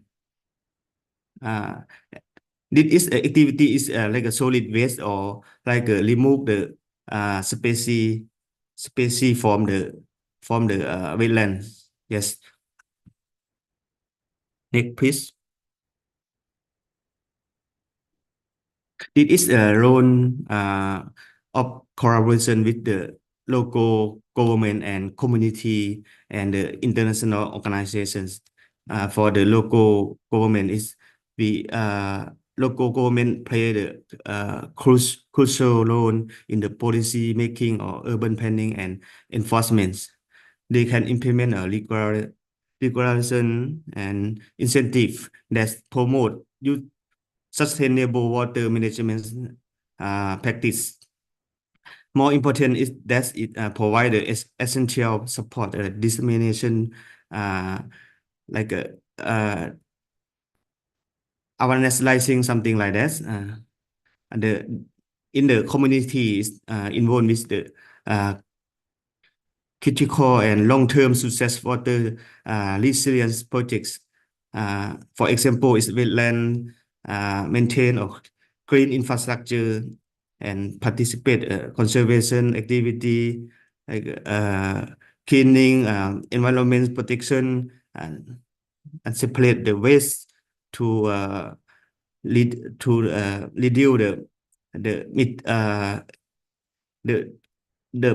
produce the solid waste, something like that. Thank you. Next. It is intervention in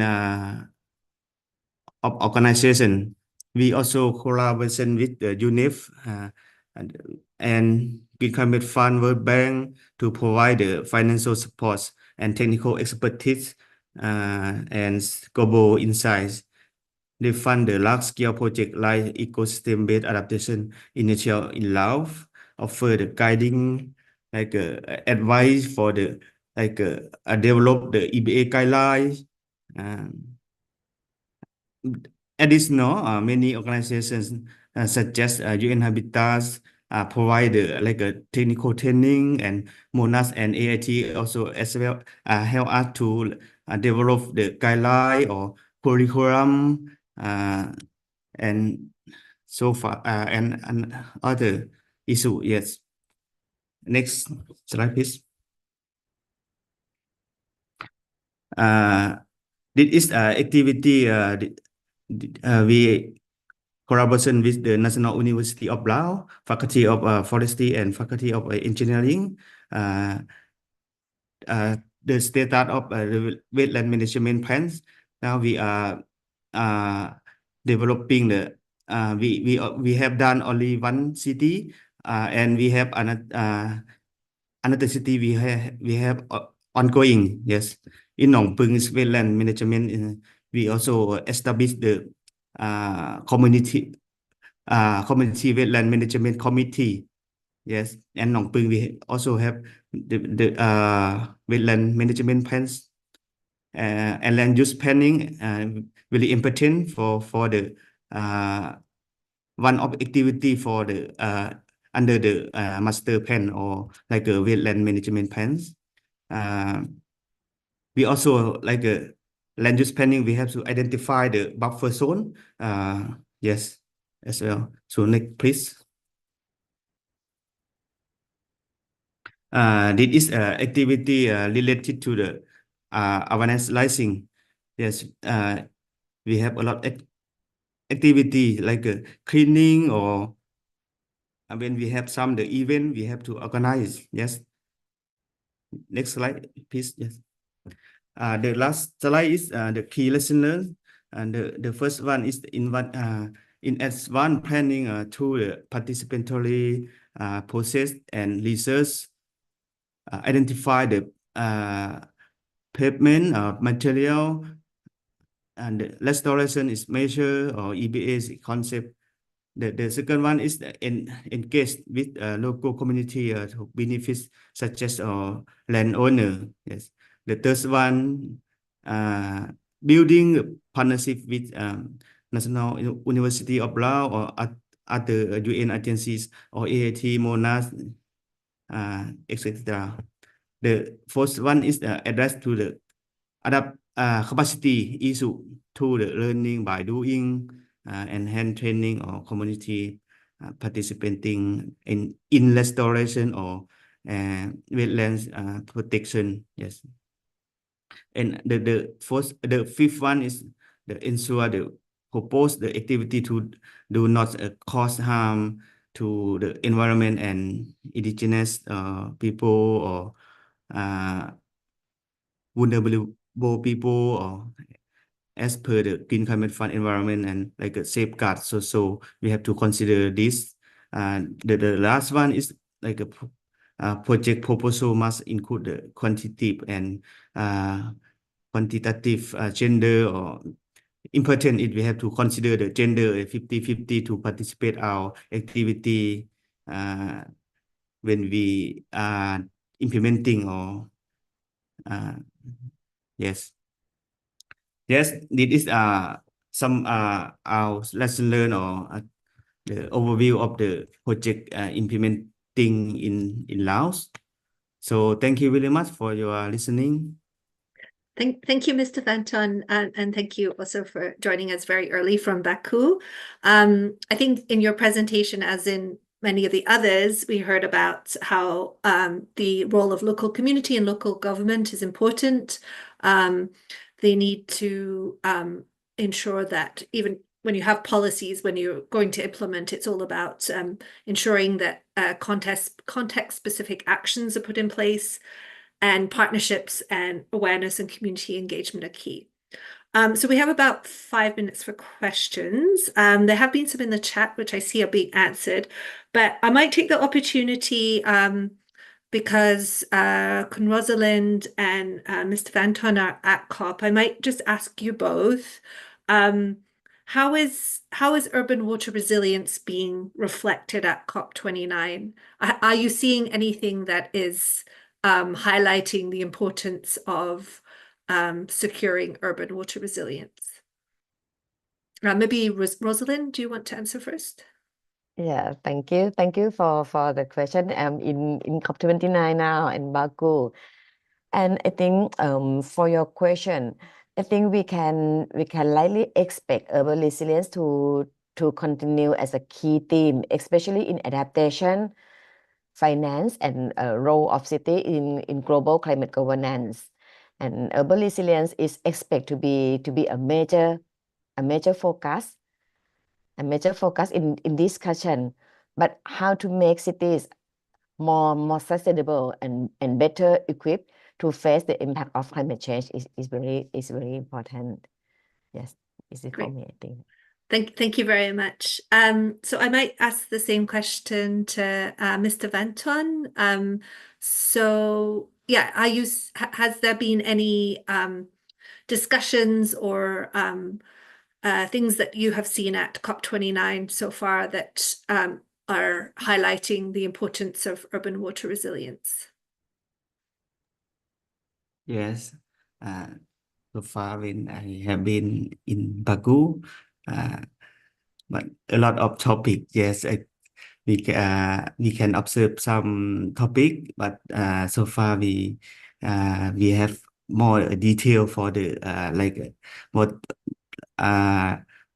like water or resilience topic is really important. Yes, but I think in the next few days we will enjoy or related to the like our topic or climate change resilience, such as like water management, something like that. I think one more on the topic is loss and damage. I think is important for we can how to access the loss and damage fund to get from this fund to implement related to our the water resources to and make building the resilience.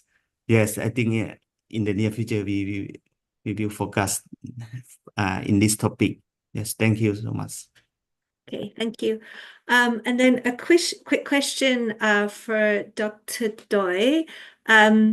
So in your presentation, so you were talking about some of the regulations that are supporting water management and how those affect urban areas.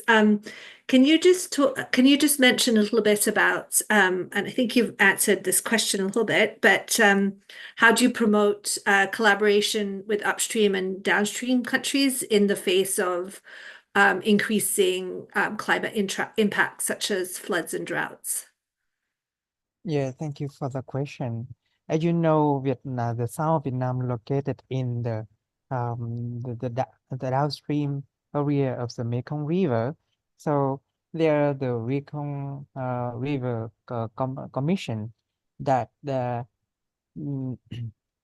include this is the intergovernment of 4 countries to share the same common specific interest that to do there are also some legal document to ensure the collaboration between the 4 countries. Everything should be followed the same rule. And for example, we have to share the information, all information for the water resources information, like the water level, the then the water resources sorry, the information for water resources, like the water use, precipitation data, the water level and discharge from the and how the upstream reservoir in the upstream area operation, and the effect of upstream reservoir operation impact impacts on the downstream area, and everything should be shared among 4 countries. Yes, I think. Okay, great. Thank you. It looks like we're just out of time. So I'm just going to hand to Tarika Gulati, who's the coordinator of the next session on South Asia. She's a water resource specialist with Alluvium Consulting in India. Before I hand over to her, I would really like to thank all of the panelists from Vietnam, Cambodia, Laos, and Thailand for joining us today. It was a really productive discussion, and I look forward to continuing that into the future. So now I'll hand over to Tarika. Thanks, Catherine. Am I audible? Okay. Thank you so much, and thanks for this so much of insightful presentations. I'd just like to summarize the session with some key points as a takeaway for all of us. All the presenters highlighted about the urban water resilience, which is a city's ability to withstand water challenges like flooding and drought, while also supporting community well-being, ecological health, and economic stability. Integrated water management really supports resilience by capturing, reusing, and managing water locally. We saw a few examples in the presentation as well about the STPs.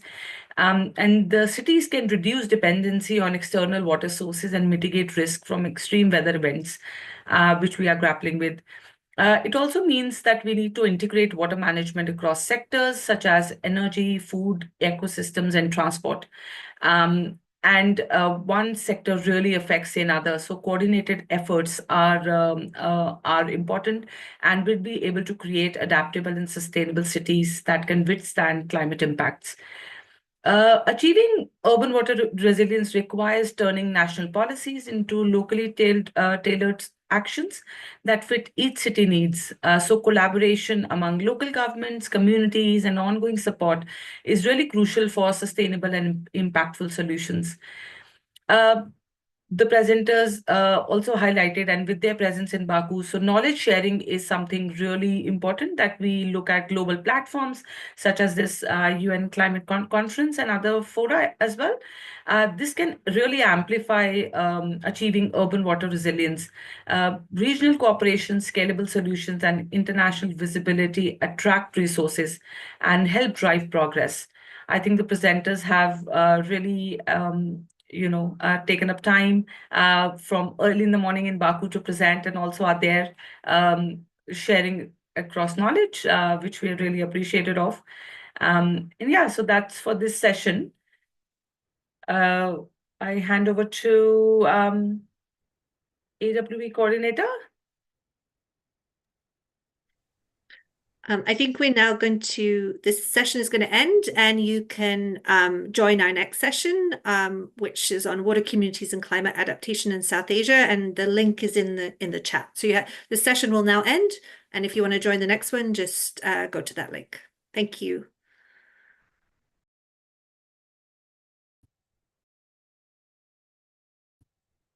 Good morning, colleagues. We might ask Tarika to kick us off. Tarika, over to you. Thanks, Sarah.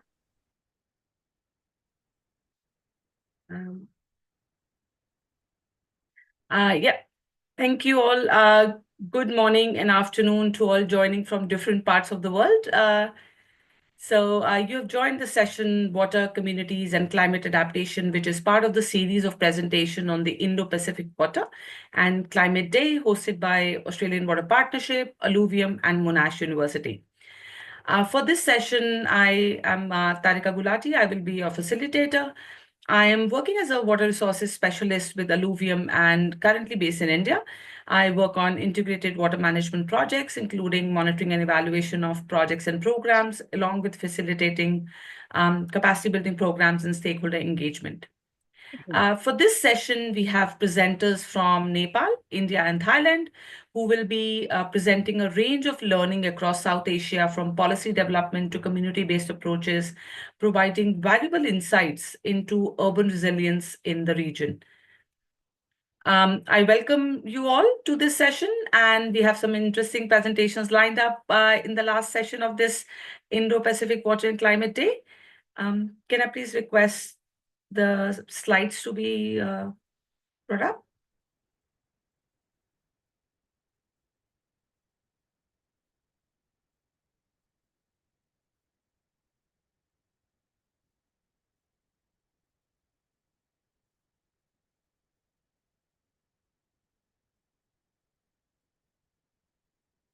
Thank you. So firstly, we will go with some housekeeping rules. So these sessions are recorded and they are also live streamed as well on YouTube and Water for Climate Pavilion website. You would notice that all the participants are muted. However, the chat function is on. I would really appreciate if you have any questions for the presenters during their presenting, please put in the chat box. I'll keep an eye on it, and we'll have a Q&A session once all the three presenters have presented their presentation. And if you could write the speaker's name to whom the question is addressed to, that would be helpful as well. So for this session, we have presenters who will be presenting for 10 minutes each. I will introduce each speaker as soon as their presentation is up. So first speaker is Dr. Kapil Gravali. He's a civil engineer with 16 years of working experience, specializing in hydrology, water resources, irrigation, climate change impacts, and adaptation. He is currently a senior divisional hydrologist at the Water and Energy Commission Secretariat, WEX, the government of Nepal. He will be presenting on the response strategy for water resources management. Over to you, Dr. Kapil, to kick off the presentation. Thank you, Tarika. Am I listening? Good morning to all. Today, I will talk about Nepal's water resource management challenges along with the impact of climate change on water resource management. Also, I will talk on how Nepal is going to respond to the climate change for water resource management. Please, next slide.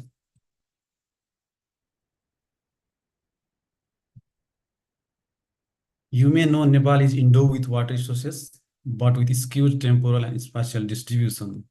Managing the water across the sectors, upstream and downstream, across the scales, protecting and balancing the environment are the major challenges in water resource management. If you see annual water availability of Nepal, that is over 225 billion cubic meters, and less than 10% of it has been harnessed so far. Also, if we see the hydropower production, just less than 3% of production is harnessed so far. For irrigation, 30% of arable land is irrigated, and almost 22% of annual groundwater has been utilized so far.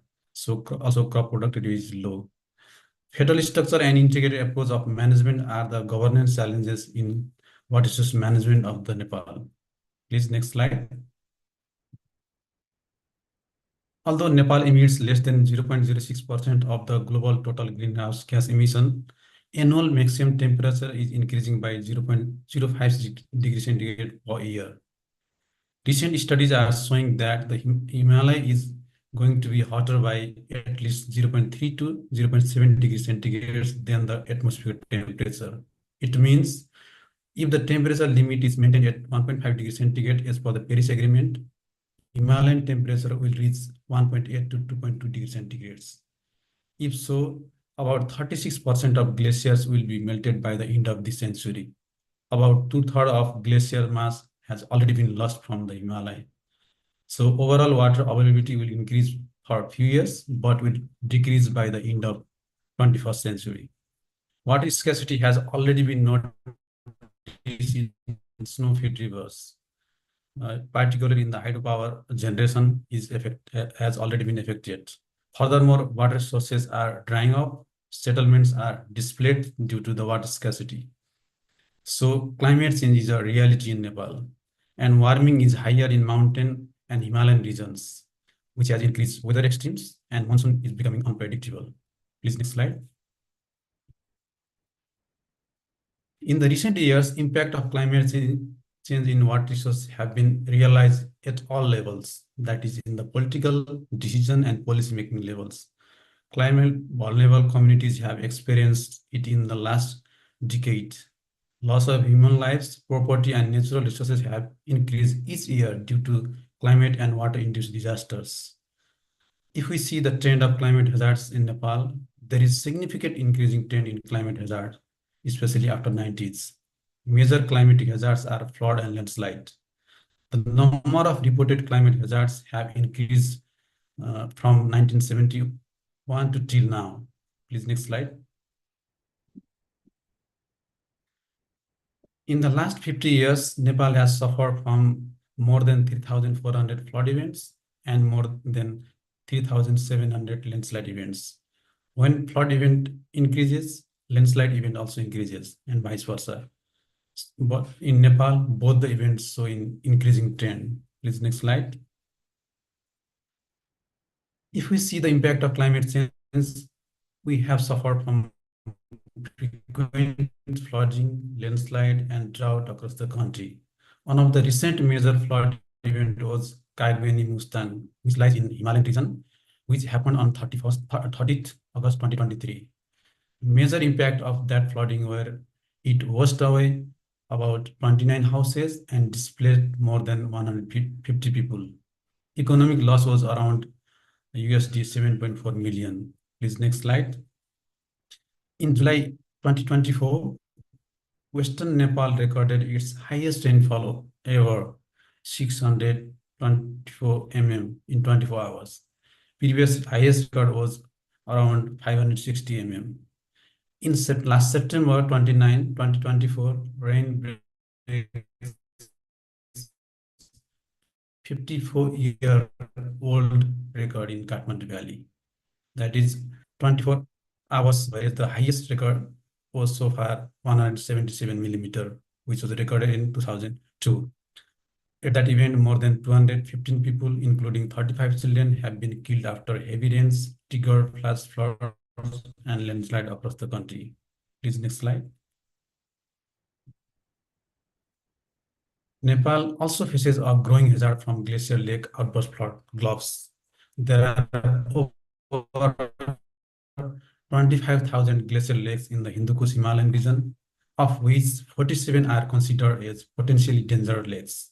Nepal is believed to contain more than 1,000 glacier lakes. Snow melting and expansion of glacier lakes with possible globes, glacier retreating, avalanches, extreme weather-induced flash floods, and landslides are the major and most devastating climate-induced phenomena in the recent years. Impact and consequences of such events are on all economic sectors, such as agriculture, hydropower, irrigation, and other infrastructure, also tourism, forest, and urban areas as well. Water-dependent sectors are more vulnerable to the climate change. A total of 45 reported and unreported historical globe events happened from the 39 glacier lakes across the Nepal. Recent gloves were one of the was Thami and another was Botikosi. During the Thami glove, about 14 houses were destroyed and many people were displaced. And in the Botikosi glove, one hydropower, Botikosi hydropower was swept away. Please, next slide. So, so the observed impact induced challenges on water resource management are rising temperature, which is causing glaciers to sink and enhance glacier melting. Also, it has increasing runoff in short term, but likely to decrease in long term from glaciated rivers. Changes in precipitation pattern, that is high intensity rainfall, number of rainy days, decreasing in mountain and monsoon and non-monsoon seasons. Flash flood and landslide in hill and mountains, flood inundation and river aggregating in the plain areas. Water-induced disasters has increased in magnitude and extent. For the water managers, too little and too much water are the major challenges.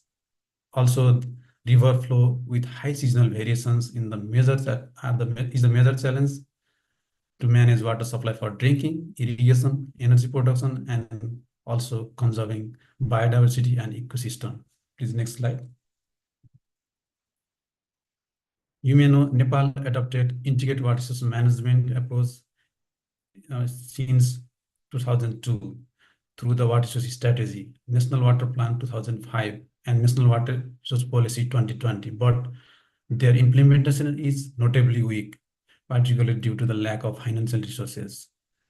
In 2021, Nepal prepared VRA, Vulnerability Risk Assessment, which provides update on climate-related hazards with a clear picture on high water and drought-prone areas based on annual rainfall and extreme climate events. In 2022, we prepared IWRM Action Plan to expedite the activities to meet the target of SDG 6.5.1. My organization, Water and Energy Commission Secretariat, we call WEX, which is responsible for policy formulation, coordination, and legal support on water resource management, has recently prepared the river basin plans of whole country, which considers river basin as a management unit to manage water resource through IWRM approach and make the river basin climate resilient. WEX also has led and coordinated the Global Water Literacy Program. From these three barriers in water resource management, namely policy implementation, institutional coordination, and data and capacity building, have been prioritized through the multi-stakeholder process. Root causes with corresponding actions also have been prioritized, and an action plan has been prepared.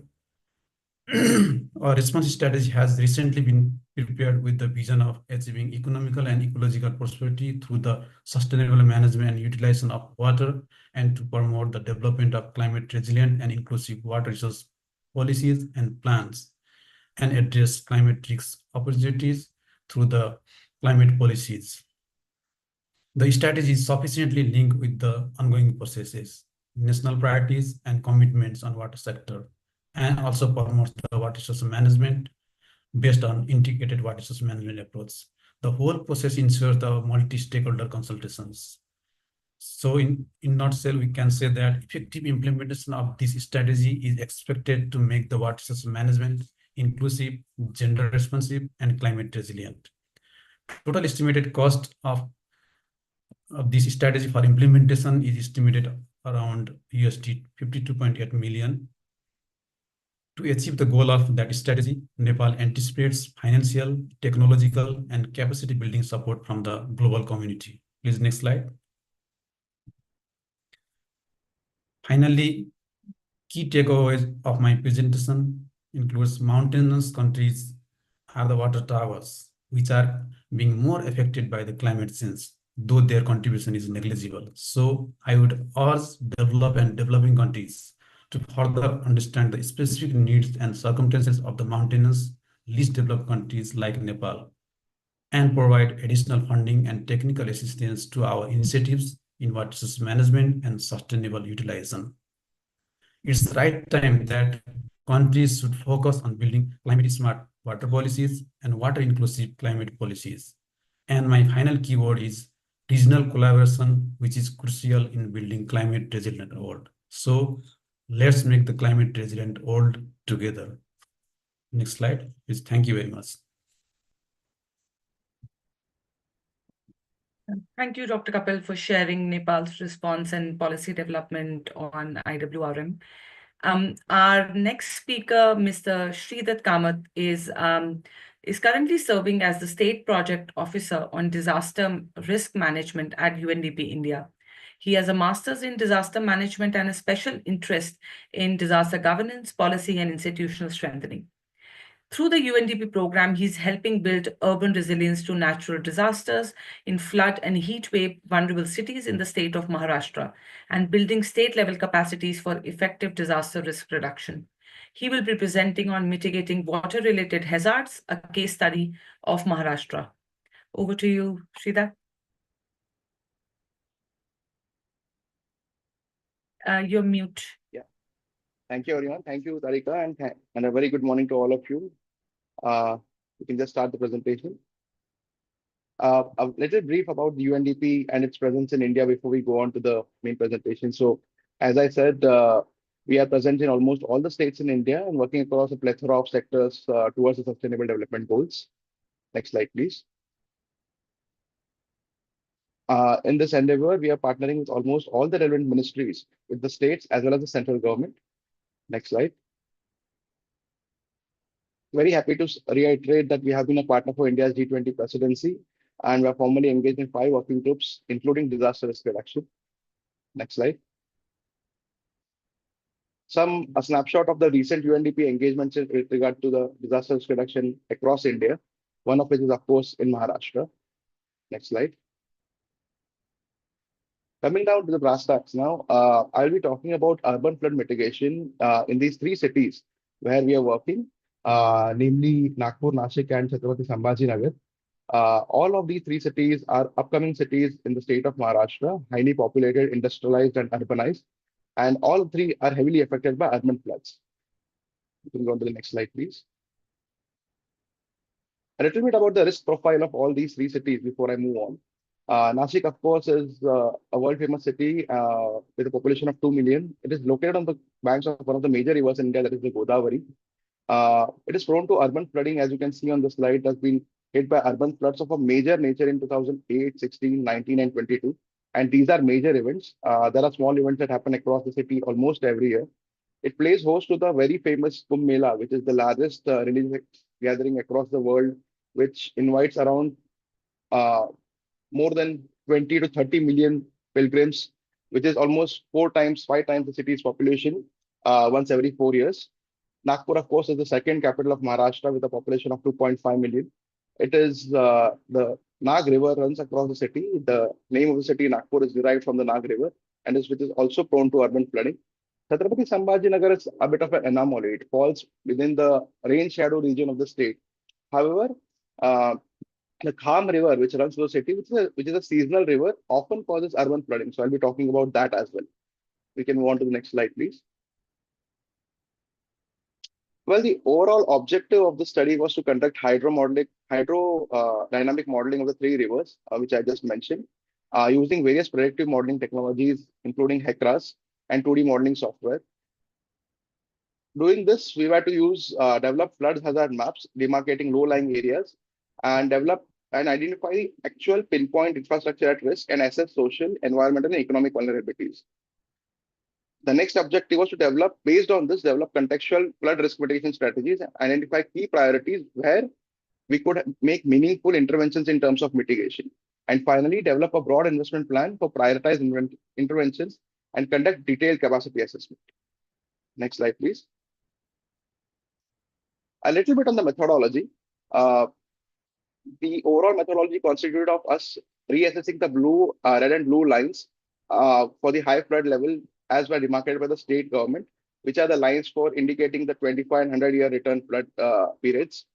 A detailed study of the topography, the land use, land cover changes, soil characteristics was done. We also did, as I mentioned, used HECRAS models for determining the return periods of the floods, and intensity, duration, frequency curves were used, and return periods for 2, 5, 10, 25, 50, and 100-year return periods for floods were studied And finally, the cross-section surveys of rivers in each of these cities was conducted at a very, very minute level to actually assess the vulnerability of the city to the floods. Next slide. The outcomes of the study were demarcated flood chronic spots. And by flood chronic spots, I mean not just low-lying areas, but areas that were not really identified as floods chronic spots before, but now came across surprisingly as chronically flooding spots because of the study. Identified vulnerable infrastructure system at a ward level. Now, ward is an administrative structure that is done at the city level. We developed 2D flood maps, as I mentioned, and inundation maps for various return periods at the ward level. And the flood inundation maps show ward level spread at what depth and at what level of rainfall, how much flooding will happen, what will be the depth of the flooding at various points in the city. All of this came across very, very clearly through the study. And finally, we developed an official modeling website or a portal that would help the decision makers to take decisions and simulate floods at various levels to see what kind of mitigation should be done and also what kind of development should be done in the future based on the outcomes of the study. Next slide, please. I'm just going to briefly touch upon various maps to actually show you what was the outcome of this study. So this is a map for, again, Chhatrapati Sambhajinagar, which I'll be elaborating upon. The flood risk assessment for infrastructure this is for a 25 return year period simulation map, where you can very clearly see the areas that will be flooded and what will be the level of flooding and the depth of the inundation as well. Next slide.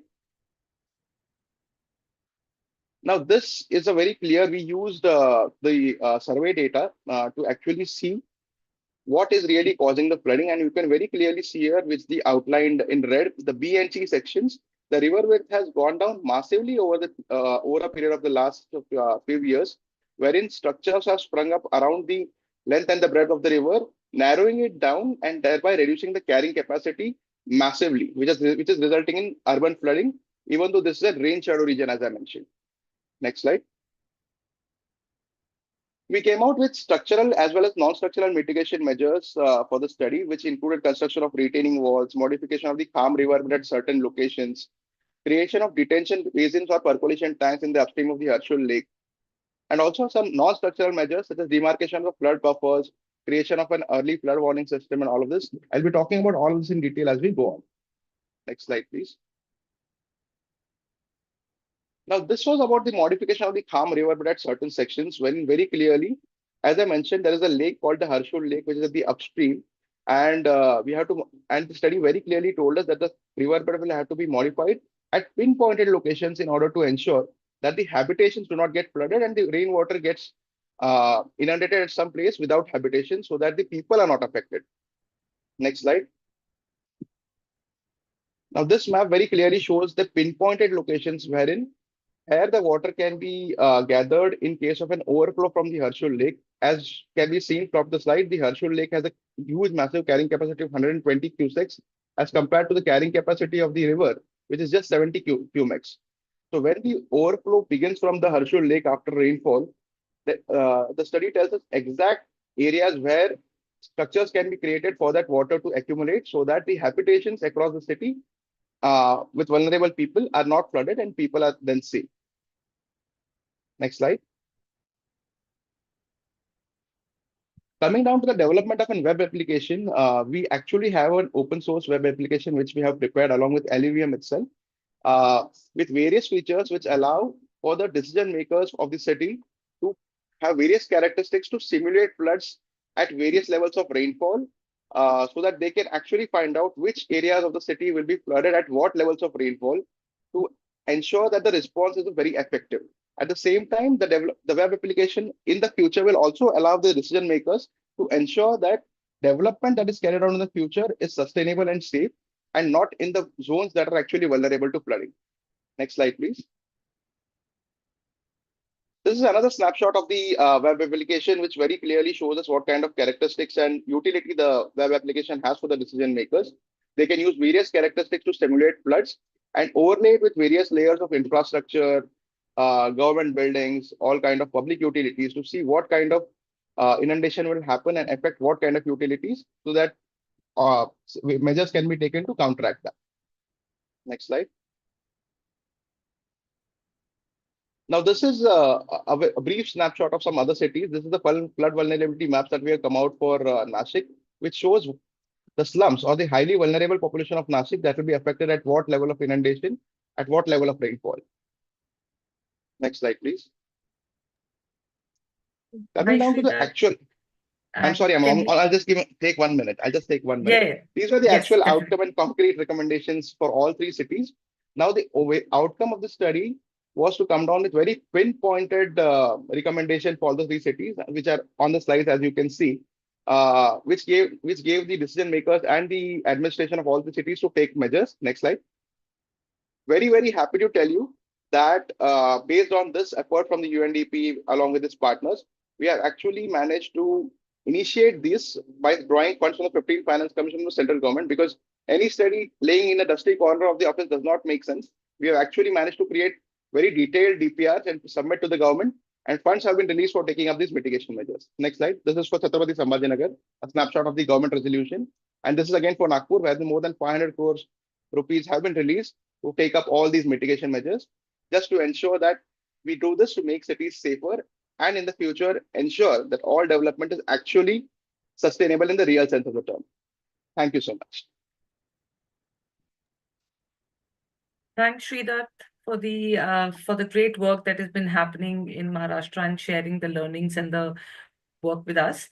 I just want to remind everyone that you can use the chat function to put in your questions. We have some questions already present there. If the speakers would like to answer there, or there, it would be okay. Otherwise, we'll take in the Q&A session after our third speaker has presented. So the third speaker would be Ms. Ananya Bhatia from Asian Disaster Preparedness Center, ADPC. She's an urban planner specializing in urban development, climate research, remote sensing, and GIS applications. She's based in Ho Chi Minh City in Vietnam, and she currently works as a consultant with ADPC Bangkok. She has contributed to various climate adaptation initiatives across South Asian cities, including heat action planning in India, Sri Lanka, and Bangladesh. She will be presenting on addressing urban heat vulnerability in South Asian cities, community-based approaches, and climate resilience. Ananya. Thank you, Tarika, for your kind introduction. Good morning, everyone. Followed by the insightful presentations by Sridat and Kapil.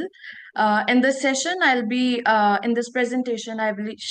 sharing some thoughts on addressing the growing challenge of urban heat vulnerability in the South Asian cities. Next, please. So as we've seen, extreme heat events in the region reached over 50 degrees Celsius this year.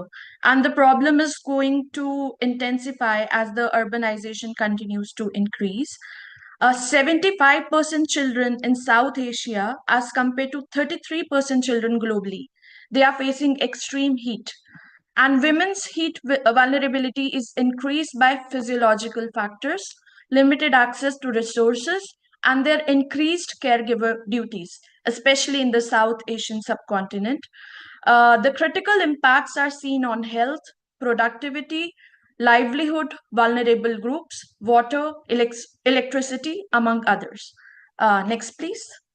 So the link between urbanization and increased urban heat is very clear. And as our population increases, our needs increase, the vulnerable groups like women, children, the homeless, among others, are disproportionately impacted. So the evidence is clear from some of the pictures across South Asia you see on the slide. You can see some women in Jacobabad, Pakistan, who have to carry drinking water to their homes and who have to travel a great distance. And in Rajasthan, a dry state in India, there is a special train which comes in the summer, and the women have to fill their pitchers with the water supplied. Especially in Delhi, where I was working earlier, I have seen people collect drinking water from the tankers in the summers. Next, please. So we've seen how this urban heat crisis is directly linked to the water crisis, with urban heat affecting water availability and quality, and water playing a critical role in heat resilient solutions. Next, please. So we did some research alongside Integrated Research and Action for Development, a think tank in India, on heat action plans in South Asian cities. And these are some of the publications which came out of it. Next, please. So we followed this framework on climate adaptive heat action plans, where we did extensive research covering the literature study, the climatological variance in the city, the heat island mapping using GIS and remote sensing, the dynamic vulnerability assessment, and we also did some surveys which identified the vulnerable groups and hotspots. The assessment of heat impact on health, productivity, and livelihood of the people, which was based on the surveys and our maps. And we also tried to develop sector-wise mitigation and adaptation strategies, which can be followed pre, during, and post the heat waves. And we tried to ensure that the city and state level stakeholders and the community is always engaged in the whole process. And this was followed by the dissemination of the results. And we also uh, took care that the results are also available in the local languages. Next, please. So quickly showing you some heat hotspot maps we developed for various cities. And then we did surveys in some of these identified hotspots. Next, please. So our field studies in Bhubaneswar, Surat, Rajkot, Delhi in India, Colombo in Sri Lanka, and Rajshahi in Bangladesh have really highlighted the water heat nexus. In Bhubaneswar, we mapped the vulnerability of the hotspots facing water crisis during the peak summers, and 7 out of 10 identified hotspot wards were facing high vulnerability due to the lack of water supply. Next, please. So similarly in Surat, you can see some charts here, and we saw how the households are struggling with limited access to water, having to rely on private suppliers or store water in various makeshift containers. And this also led to many vector-borne disease later on. And with a 95% increase in household water consumption during the heat waves, the strain on the system was very severe. Next, please. Okay, so amidst these challenges, we have also seen the power of community-centered solutions and ward-level heat action plans, community participation in vulnerability assessments, the integration of traditional cooling practices. These are the kind of interventions that are making a real difference on the ground. And IRADE research saw many wins, like the Rajkot Municipal Corporation. They lowered the heat wave alert threshold by 0.5 degrees Celsius. And the research was also endorsed by the National Disaster Management Authority, World Meteorological Organization, and World Health Organization. And the ward level action plans are already implemented in Rajkot, Bhubaneswar, and Delhi. And the demonstrations have been carried on in Surat, Rajshahi, and Colombo. Odisha State Disaster Management Authority, they also revised their policy, and more than 300 medical professionals, including the doctors, they were trained on heat-related illnesses. And of course, there are hurdles to overcome, like we had limited heat mortality data and some funding constraints were also there. But the benefits were very clear, and these approaches help to prevent heat-related deaths, reduced illnesses, and make our cities more resilient. Next, please. So as we look ahead to COP29, I believe there are some key policy recommendations that need to be on the table. We need a framework that integrates heat action into urban planning and nature-based solutions. mandates vulnerability assessments, and ensure meaningful community participation.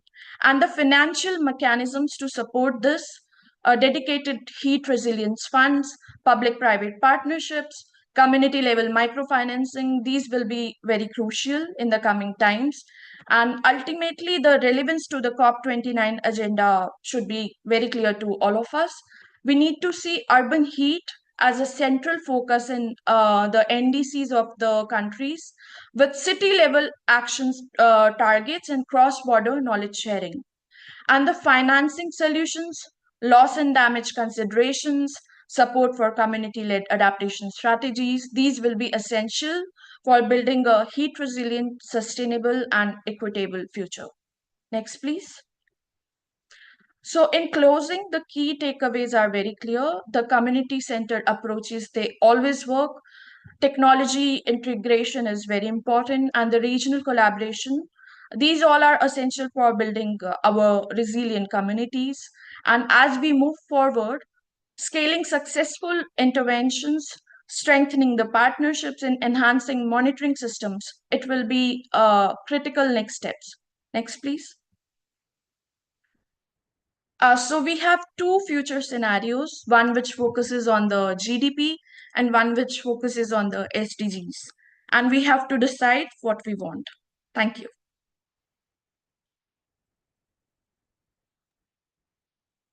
Thanks, Ananya, for sharing perspectives and research around urban heat and how community-centric approaches are really important to look at, as well as policy. We do have some questions in the Q&A section. I'll just go one by one and we'll address it to the speaker. So first question is for you, Kapil. A participant has asked, with regard to regional collaboration, do you have plans to engage with India on conservation of mountainous and Tarai region in Nepal, which have co-benefits for India? Yeah, thank you very much for your question. Yes, of course, we always want to collaborate with India because our rivers are transboundary natures. Our rivers start from the China and comes to Nepal, then goes to India. Of course, we cannot work alone. So we always prefer and we always recommend for the transboundary cooperation. So of course, we are also having conversation with Indian side. We have several committees, like we have Joint Committee on Water Resources, which sits every year and discuss about the transboundary issues like the mountain issue and flooding issues like those. And also we do have another joint committee on flood management also we have. During the flood, we also meet together. So we always prefer, and we are also doing the joint meetings and collaboration. So eager to do more collaboration with Indian side and also with China also, because our rivers are touching 3 countries. Thank you very much for the question. Thank you, Kapil. The next question is for Sridhar. Are you considering catchment interventions in the Harshul Lake catchment? And the participant is just curious, that is the Nashik Kumbh Mela larger than the Sangam Kumbh Mela in general?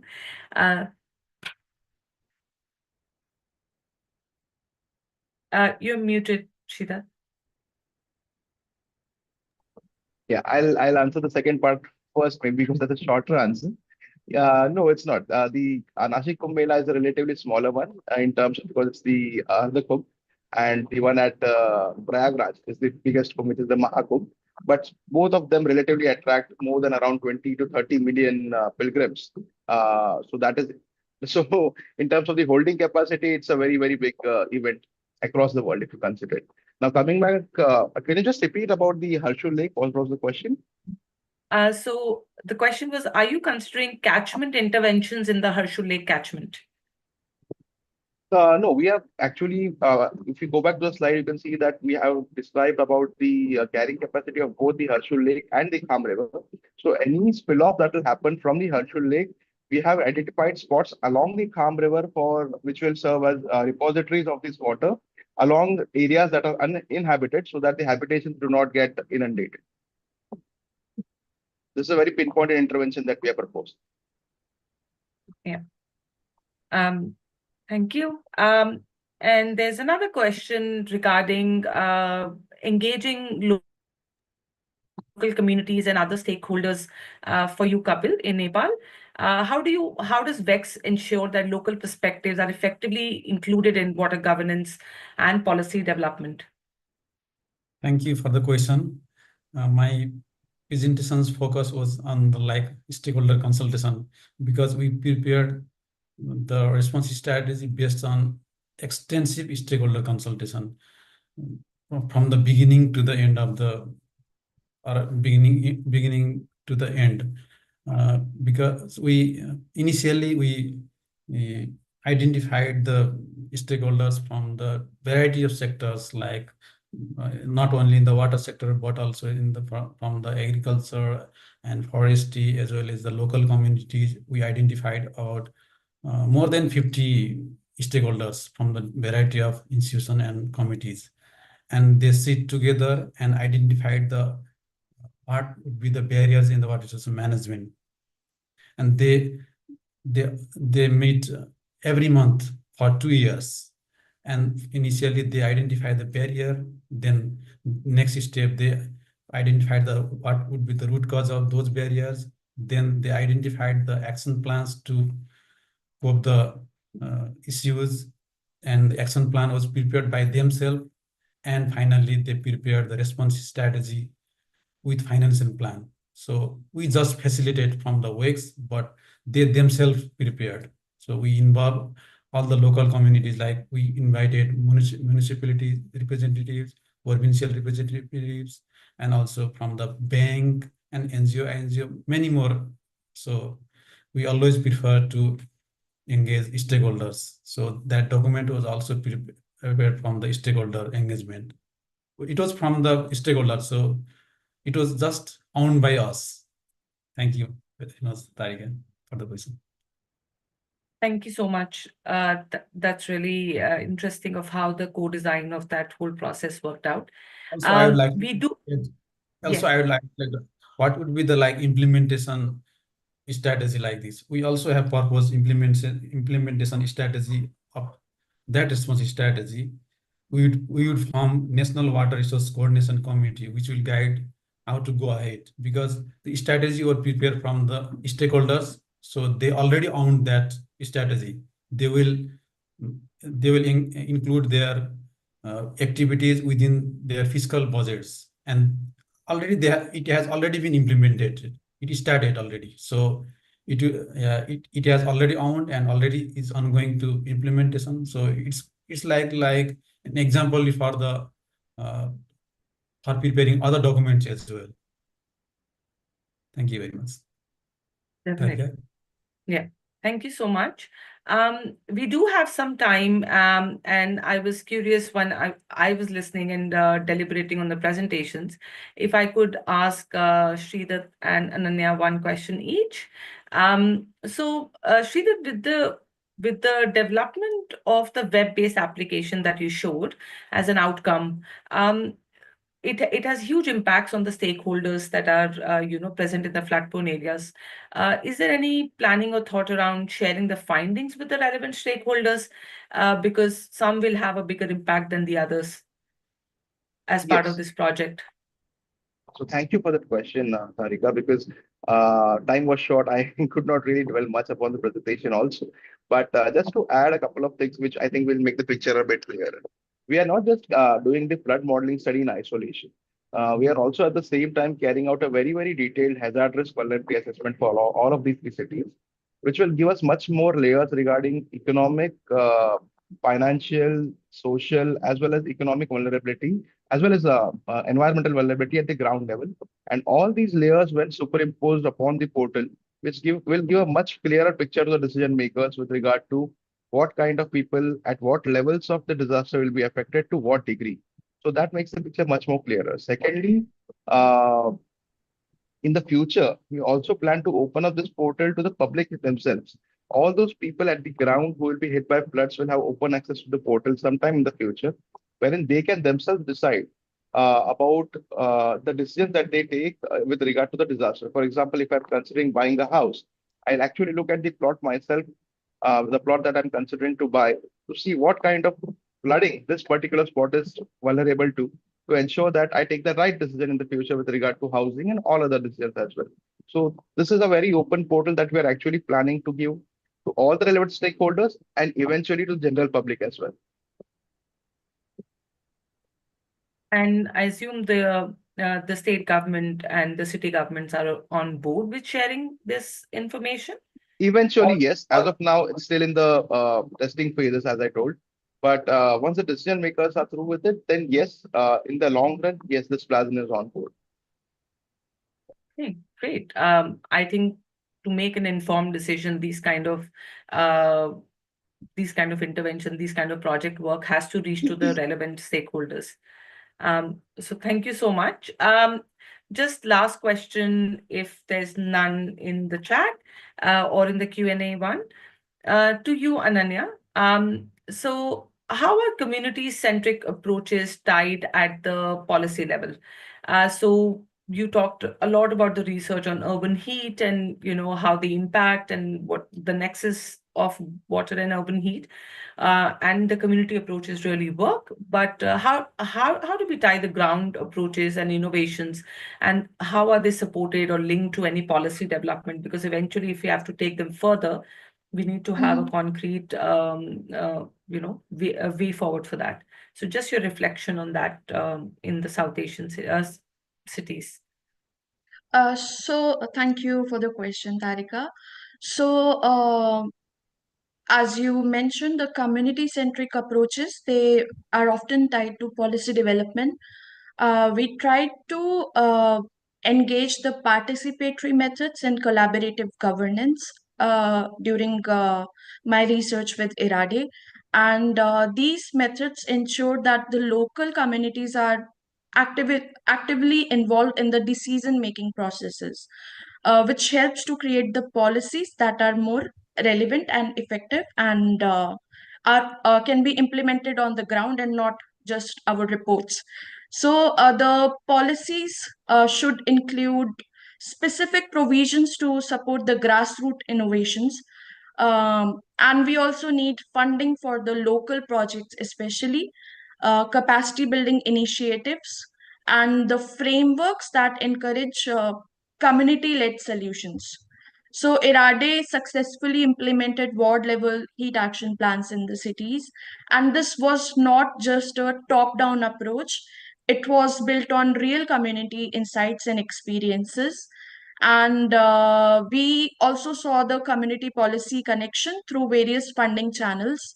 Our work was supported by major institutions like IDRC, UK Aid, and APN, Asia Pacific Network. So we've been particularly successful with our grassroots micro grants as well, which specifically focus on developing the community-led templates for the disaster management. And in terms of innovation support, I'll see that we are seeing encouraging policy developments that support the community level solutions. And this includes a mechanism for public-private partnerships, community level microfinancing. What is particularly heartening about the situation is the integration of the indigenous knowledge into the formal planning processes. So while in Surat, we got to know that some women, they read about that painting the roofs of your house could lead to the cooling of your rooms by 2 degrees or something. So they actually did that on their own, and they saw results, and they were very happy to share it with us. And so we tried to move towards genuine bottoms up planning approach. However, we face some challenges at the policy level, and our measurement systems for heat stress threshold, it remains very basic, and we lack comprehensive records of heat related mortality and morbidity. So we did like this was a challenge getting the data and then vetting the data as well. And these are some of the areas where we need stronger policy support. So I think, yes, maybe I was able to address some questions. Thank you. Definitely. Thank you so much, Ananya. And I would really like to thank all the speakers of this session. It really provided a great insight into what is happening in South Asia and urban resilience, and what we should be doing. I would just like to, for closing or for summarizing the session, I would like to welcome Sarah Ransom, the General Manager, AWP, to summarize the session. And yeah, over to you, Sarah. Thank you, Tarika, and a very big thank you to our panelists. We've had a really interesting session today, and I really thank you for your time and for sharing your expertise with all of the participants here today. Just briefly summarising from my perspective, Dr. Kapil from Nepal, was really interesting to hear your presentation about the special vulnerability of Nepal and also mountain countries more generally, vulnerability to climate change, and some of the challenges that you faced in managing water across different timescales and sectoral uses as well as geographies, and you described that as challenging. We heard from you, and I think this is something that other speakers have said throughout the day today, that climate change will increase water scarcity and drive disasters. I think that's fairly common across the countries that we've looked at through the session today. And you spoke about floods and landslides and gloughs, and I didn't know that there were 1,000 glacial lakes in Nepal, so that was interesting and a big challenge to manage there. You spoke about the challenge also as being around too much water and too little water. And I think, again, that's a message that we've heard across our various speakers today as well. That's how climate change is manifesting through that disruption to the hydrological cycle. You also spoke about your work with river basin management, and I thought that was quite interesting, the way that you presented your river basin management work as an adaptation to climate change. It's quite an interesting way to frame that issue. And also you spoke about the importance of inclusive approaches, including gender responsive, and you finished with a very strong call for collaboration and partnerships, which we really appreciated. Shudat, thank you also for your presentation. It was wonderful to listen to your work. You're right in there doing some fantastic work around flood mitigation across Maharashtra. It was really interesting to hear the details of that work and how successful you've been linking pilots to policy, which is, again, a challenge that many face. Many good pilots out there, but making the case to government for these to be incorporated into policy is a particularly special skill, and I think you've done a fantastic job there. I'd really like to hear your discussion about the importance of data, generating data and communicating data, and how important that is for individuals making decisions about where they might live. It's important to planners who are making decisions about how flood-prone areas of the city may be used, and more broadly as well about the impacts on critical infrastructure and critical services throughout the urban environments. And also, you spoke about the impacts on informal settlements, which I thought was really interesting as well, because we know in many places informal settlements tend to be built in places that do have higher flood risk. So making that information available broadly to the public is a very big potential good that you can provide. I'll move on to Ananya. Thank you also for your presentation. It was wonderful to hear about the work that ADPC has been doing on urban heating. And I think this is an issue which is incredibly important. And as we know, more people across the world are moving into urban environments. And I think urban heating will be something that touches many people, as it already is, but in future, potentially more. You spoke about your climate adaptive heat action framework and spoke about the process that you used, including GIS mapping, but also it sounded like some really great community level engagement, data collection, but also It sounds like you were able to use different types of knowledges and different forms of knowledge. You spoke about Indigenous people and women and users, and that's a really interesting approach that you can provide a framework for all those different knowledge types to be incorporated into decision making and also in your work influencing policymakers. And you also spoke quite passionately about the special vulnerabilities of certain groups in societies to urban heating. And I think that this event, part of COP29, we always need to keep remembering that. Those voices need to be part of the decisions that are made. Children and poorer people, people who are unhoused, and women in particular who have particular vulnerabilities to urban heating. So thank you for that. Just to pick up a couple of themes that I drew out from all of the presentations today. There's some really interesting work going on around community-centred interventions and planning through consultation processes in the case of WEX, but also in terms of making information available to empower people to make their own decisions. And like in Ananya's presentation, treating information that comes from community as an important input into models and scientific decision making as well. You all made a call for collaboration, and that came through the work that you're all doing on policy leadership, and you emphasise the importance of developing climate smart and water inclusive policies, not only domestically but also across the region. So that's something that we're really pleased that we've been able to do today, is to provide opportunities to share information and approaches across the various regions. And finally, yeah, I just wanted to make a note that cities keep popping up, and we've had this conversation throughout the day as well. Many conversations about the importance of cities when it comes to climate smart water management. So that's been something that came up through the presentations today. And the importance of space to share information and share regional learnings. So again, this brings us back here to COP today.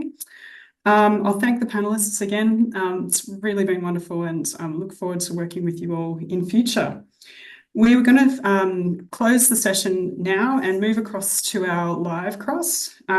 We have our colleagues Sandy Swanson from Monash University who will take us forward for this live session. But for now, we'll close the session. I'll pop back up at the start to introduce Sandy properly, but thank you to all our South Asia panelists once again.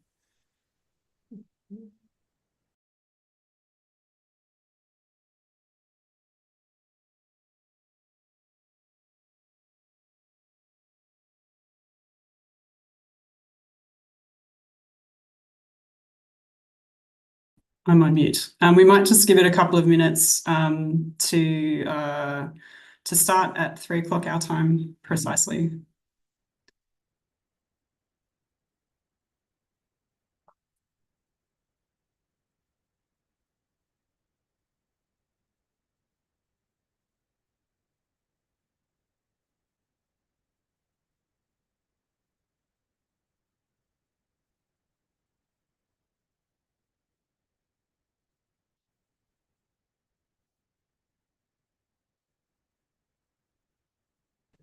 Can I ask how many people we're expecting? What's the sort of number? It looks like there's 22 online at the moment. We've had between 20 and 50 throughout the rest of the day. Yeah, and it's also streaming live on CWE's account, so we don't have stats for those numbers yet. But yeah, that's the numbers in the webinar. Wonderful, great. Great. Okay, we are live, so I will stop chatting and get going with the next session. Thanks for coming back, everybody who's been with us throughout the day today. I'm just going to hand over to Sandy Swanson, who's a Deputy Director of Missions and Impact at Monash University. Sandy's a business development and project management professional with experience supporting grassroots and internationally recognised organisations.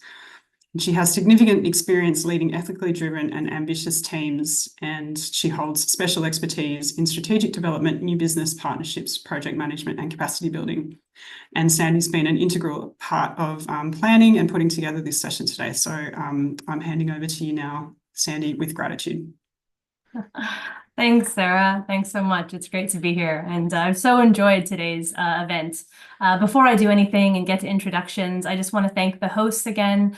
Thanks to the Stockholm International Water Institute, SIWI, for hosting the event via the Water for Climate Pavilion.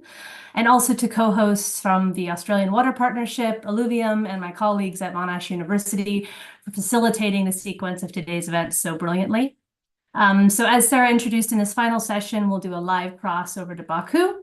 To close today's event, we'll speak to two of our Water for Climate partners who are with us right now, who are both on the ground at COP29.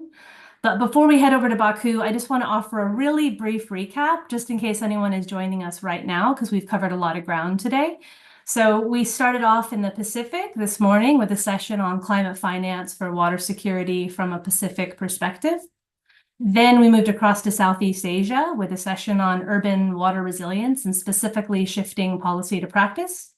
And we just concluded in South Asia with a session focused on water, communities, and climate adaptation. So while each region is certainly unique, it does seem that we've heard about a lot of shared challenges and opportunities. So some of these include that countries across the Indo-Pacific are being more affected by the climate crisis, despite the fact that their contributions to man-made climate change are negligible. It's also very clear that our region experiences climate change as an ongoing and growing water crisis. With this in mind, there's a strong sense that the global water community, and our community in particular in our region, needs to be pushing for climate smart water policies and at the same time, water inclusive climate policies. So these are not distinct challenges, they are deeply intertwined. And like everything else, in order to succeed, we need regional collaboration. And as Ananya mentioned so well in that last session, community-centered solutions in order to build a climate resilient, inclusive, and water secure future. So let's head over to Baku, where I'd like to introduce our guests for this last session of the day. So I will start with you, Thomas Rebermark. Thomas is the water value chain champion and the director of the Swedish Water House at the Stockholm International Water Institute, SIWI. His work focuses on bringing science, policy, and practitioners together to empower cross-sector collaborations and to influence international policy on sustainable water governance. Thomas has previously worked alongside WaterAid, Child Fund Sweden, and Child Fund International, as well as with private sector organizations focused on urban development, infrastructure, and civil engineering. He sits on the election board at the UN Global Compact Network for Sweden and also is a board member of the IWA for Sweden. We also have Dr. Matthew French. Matthew is the Senior Director of Research Missions and Impact at Monash University, where he helps to support the development of action research, which is essentially, as I like to say, the kind of research that takes academic evidence and recommendations and applies them directly into the real world. He's an architect by training, and he has over a decade in the field across Latin America, Middle East, and Asia Pacific. Once upon a time ago, he served as the project manager of Monash's RISE project, which is delivering urban water solutions to informal settlements across Southeast Asia and the Pacific.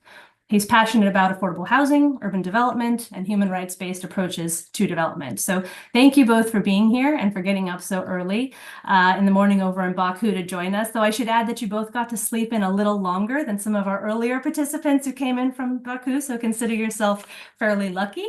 So let me start with you, Thomas.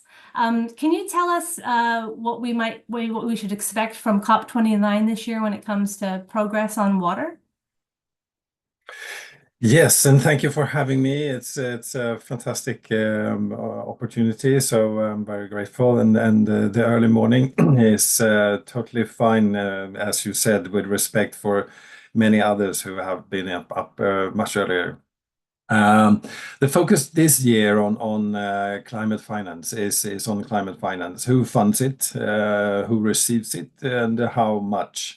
the issues have been some of the most contentious in past COPs. Negotiators is now hammering out our new global climate finance target called the New Collective Quantified Goal, the NCQG. So this target aims to directly fund adaptation, resilience building, mitigation efforts in resource poor nations. So an estimate suggests that it's about 500 billion to $1 trillion per year is needed. It's aimed to support countries that are already facing the dire consequences of the climate change.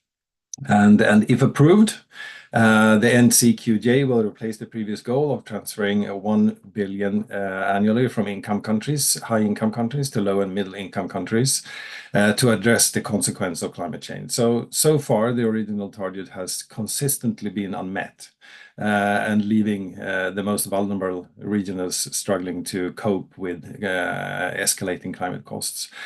But with the high-income countries now contending with increasing aid demands and domestic political challenges, the securing the level of funding remains very uncertain.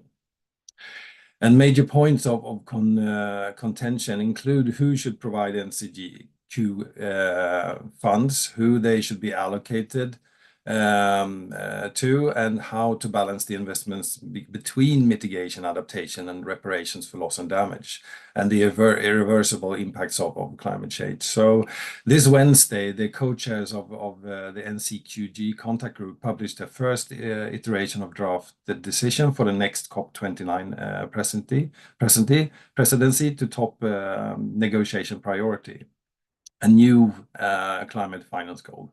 So the COP presidency itself has encouraged the co-chairs to produce this draft as early as possible to guide conversations around the potential landing zones and help to identify concerns.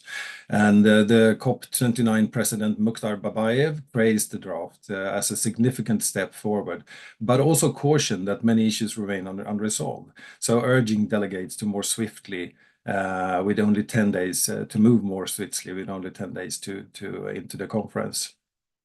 Unfortunately, I must say that the draft ballooned from 9 to 34 pages. That's basically the same size as the input containing all ideas and talks in Berlin in June. Before Bonn in June. Before there were just 3 options for the goal, Hoodlook, and now there's one also up to 13 sub-options. So we are hearing that the draft has been circulated among the delegations. We have heard that there's a raw text, but the link to UAE framework and the global goal on adaptation is there. And this is something that the Water for Climate Collective have been pushing for. So, and also in focus here at COP29 is the nationally determined contributions, known as NDCs, which are critical tools in a global effort to combat climate change and adapt to its effects. So under the Paris Agreements, every country commits to submitting NDCs, which detail their plans to reduce greenhouse gas emissions and address climate impacts like drought, flooding, and sea rise level. And at COP29, the Water for Climate Pavilion, climate experts urged countries to make water a central focus of their national climate plans. They warn that without prioritizing water nationally in these NDCs and the national adaptation plans, efforts to address climate change and build resilience could fall short. So the current COP29 discussions are particularly timely because countries are approaching the 2025 deadline for the next round of NDCs. And these are supposed to covering targets through 2035. And now experts are arguing that the new submissions must reflect highest possible ambition, requiring that countries strengthen their commitments and actions based on these recent climate science. In this round, increasing focus has been on water and make the difference in how we effectively meet the mitigation and adaptations goal that the global community is demanding. A recent study that we did here at CIVI conducted with support from UN, UNDP and GIZ shows that while 85% of the NDCs published between 2019 and 2022 have included more reference to water, the tangible targets for water-related adaptation and mitigation measures are still limited. And for the COP28, if we go back a year, it marked a significant breakthrough with the adaptation of global goal, the adoption of global goal of adaptation. And this framework aims to reduce water scarcity and enhance global resilience to floods, droughts, heat waves, and rising sea levels.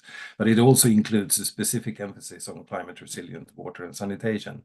And now the negotiators are tasked with defining the measurable indicators, ensuring that adaptation efforts are not only ambitious, but also actionable.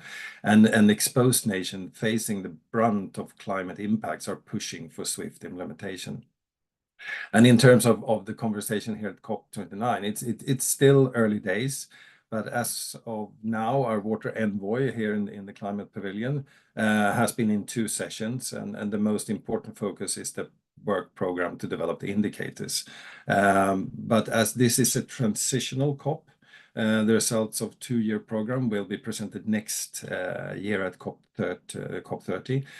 However, this COP is very important for the negotiators to get common understanding of what they expect in terms of results of COP30 and to give instructions to the experts. And this expert group is a group of 78 experts convened working on development the indicators, and they are murmuring that they lack clarity on what needs to be delivered. So this is the moment where the negotiators legally can agree on giving instructions, because otherwise the next point would be the UN conference in June 25 in Bonn, and that shortens the time frame extremely much. Some other parties have agreed to have global indicators, but others want local and national indicators. And what we, the Water for Climate Pavilion Collective, are defending is that this is a global agreement. We fought and achieved global targets, and global targets come with global indicators. So certain no harm adaptation measures can and should be applied across the board in every country. But even if the implementation of specific adaptation strategies need to be rooted in local realities and context. So we're arguing that don't reinvent the wheel, increase their increase their reporting burden for countries, but rather use what already exists.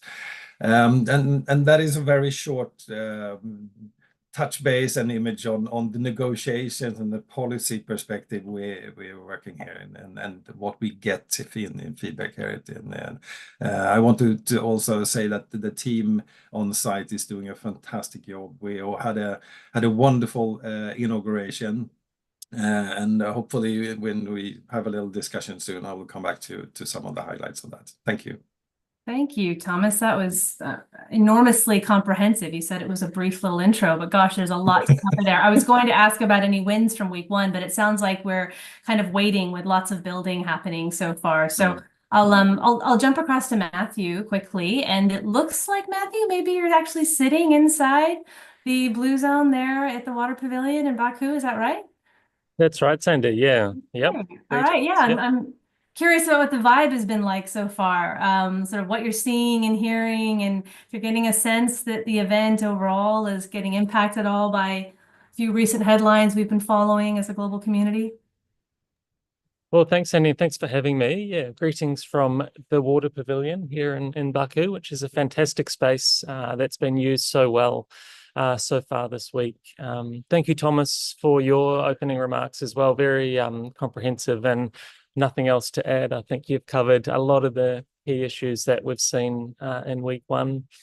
So maybe to your question, Sandy, what's the vibe? What's the vibe? Well, in some ways, COP29 so far has been business as usual, but in some ways it's been totally different.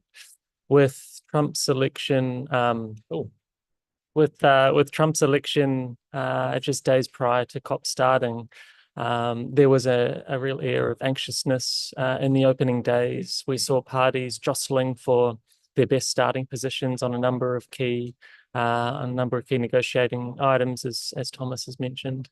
Apparently 51,000 people are attending this COP, so not quite the small COP that some were predicting. That doesn't even include all the thousands of technical staff and other sort of support staff as well. So it's a pretty big COP on the ground, much more condensed compared to Dubai last year, and actually really well organized. So I take my hat off to the host country, Azerbaijan. They've done an incredible job of organizing this COP. The operation is very smooth. I would just sort of add to Thomas's remarks around the NCQG. A lot of sort of civil society organizations, grassroots organizations are calling for $5 trillion. So 5 trillion is quite different to the sort of 1.2, 1.3 trillion that some of the parties are throwing around. How we bridge that massive gap between those two requests for the volume of contribution, I'm not sure, but that's what we'll see in the next few days leading up to the end of next week, hopefully when the world can agree on a new climate finance goal.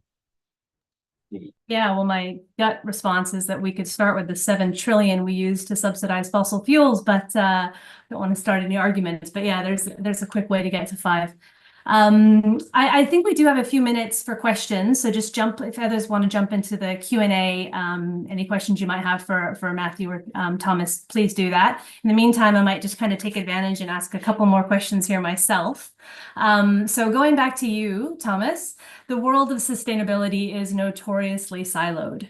I do a fair bit of work in the health, climate, and water nexus, and it took us 27 COPs before public health featured in any meaningful way at a COP. Water and climate can also feel like two really distinct worlds. Do you think we're getting better at recognizing the connection between water and climate? I mean, clearly, in our region, we feel that connection very strongly. Is the rest of the world catching up, or do we still have a really long way to go? I would say that. I mean, looking back we have to recognize that 3 years short ago, three short years ago, what was nowhere to be found in the Paris Agreement, nor in the formal outcomes of the COP, and through the efforts of 3 successive COP presidencies that championed the cause of water, we're able to get water recognized in the outcome documents and convene meetings of leaders and at the highest political level and create a specific water target within the global goal of adaptation. So I would say that this collective has done quite well throughout 3 years because now water is recognized. And if I should just mention one little extra win that maybe was not in my introduction, that the presidency day on water and agriculture is slated for, of course, for the 19th. But one of the wins is that we've been waiting for a UN water envoy since UN 2023, and which is for the first time in nearly 50 years, the UN had convened a conference on water. But that envoy finally took office now in November 1st, and Her Excellency, the Retno LP Marsudi of Republic of Indonesia, made one of her first very public appearances as in the inauguration of the Water Climate Pavilion, alongside the presidents of Tajikistan. So we're very happy to have this high-level champion advocating for us as a community as well.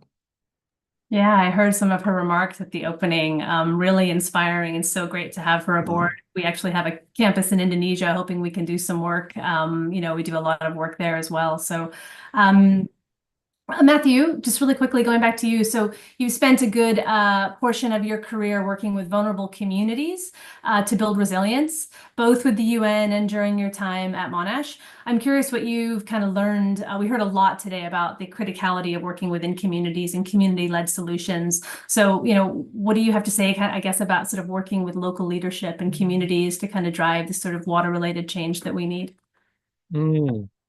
Well, we're hearing it loud and clear here as well, and many of the side events and many of the sessions in the pavilions as well. Being a sort of finance COP, there's a lot of discussion around how finance reaches communities, how communities can unlock climate finance at the local level for projects and initiatives that really They can either help co-design or implement. A lot of groups are saying, you know, great to have one big hairy finance goal that the world can agree on, but what are the mechanisms for local communities, for you know, actors beyond sort of national actors to access and get that finance to where it needs to be delivered? We're also hearing, you know, the challenge in the water sector, as we all know, is you've got the CapEx and the OpEx. So it's one thing to build all this water infrastructure, but the OpEx is such a critical part of the equation. So there's a lot of discussion here around how climate finance is not just to build a whole lot of stuff, which, as we know, is needed in many low-income countries, well, in many countries, but how to then maintain it. So how do we set up the governance systems, the operating systems to maintain the water infrastructure? So there's a lot of conversations around this and how it will play out. Let's see. But certainly local communities have to be front and center in many water and sanitation projects, particularly in developing countries, as we know. Thanks, Andy. Yeah, no, really good points there. And we do have a question in the chat. It's kind of it's sort of a tough one. So I'll ask us all to sort of crowdsource an answer, but sort of agreeing, the comment is agreeing on the intent of the COP. Do we have any collective comments on the carbon footprint associated with COP and how to offset that? Anyone want to dive into that one? Would you do the honor, Matthew, or do you want me to? I mean, this is the complicated issue, I think, for everyone in terms of the COP. We had an extremely good and extremely well organized COP last year, but it was 96,000 people meeting up, and this year it's less than half. I think. In terms of I think that also opened up the eyes for the COP presidency and the UNFCCC. So I think we're going to see maybe not smaller and smaller and smaller, but they're going to be kept at a certain level. And people need to meet. I mean, we can do Teams meetings, we can send each other emails, and we can chat on WhatsApp. But actually, when we meet, I mean, the purpose of the meeting is to have the negotiators come here. And what we do in this community, we trying to support them. We help them with information, data, because they cannot keep everything in their minds or in their agendas all time with everything that is happening. So I think it's not an excuse, but it explains a little bit why organizations like us and others are there. And of course, there's an offset that we need to respect and be cautious about as well. We have reduced our team this year to less than half as well. So we're a third basically from last year, which is, I think, the most organizations I hear about has done. And some stay at home. Yeah, that's absolutely true. Yeah, do you have anything to add, Matthew?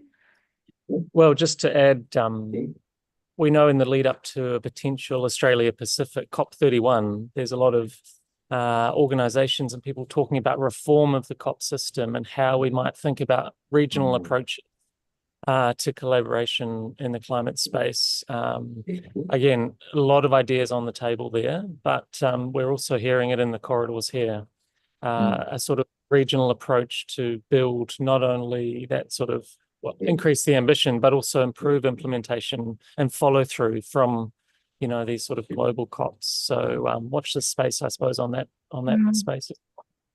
Yeah, and sadly, the regional COPs were canceled this year, which was a real disappointment, you know, due to budgets and things like that. So hopefully recognizing that if people are flying regionally or connecting regionally, that's both important and also ideally would have a lesser carbon footprint. I think, though, someone would have to do the math on that. But yeah, really good points. And I think it's an ongoing tough question.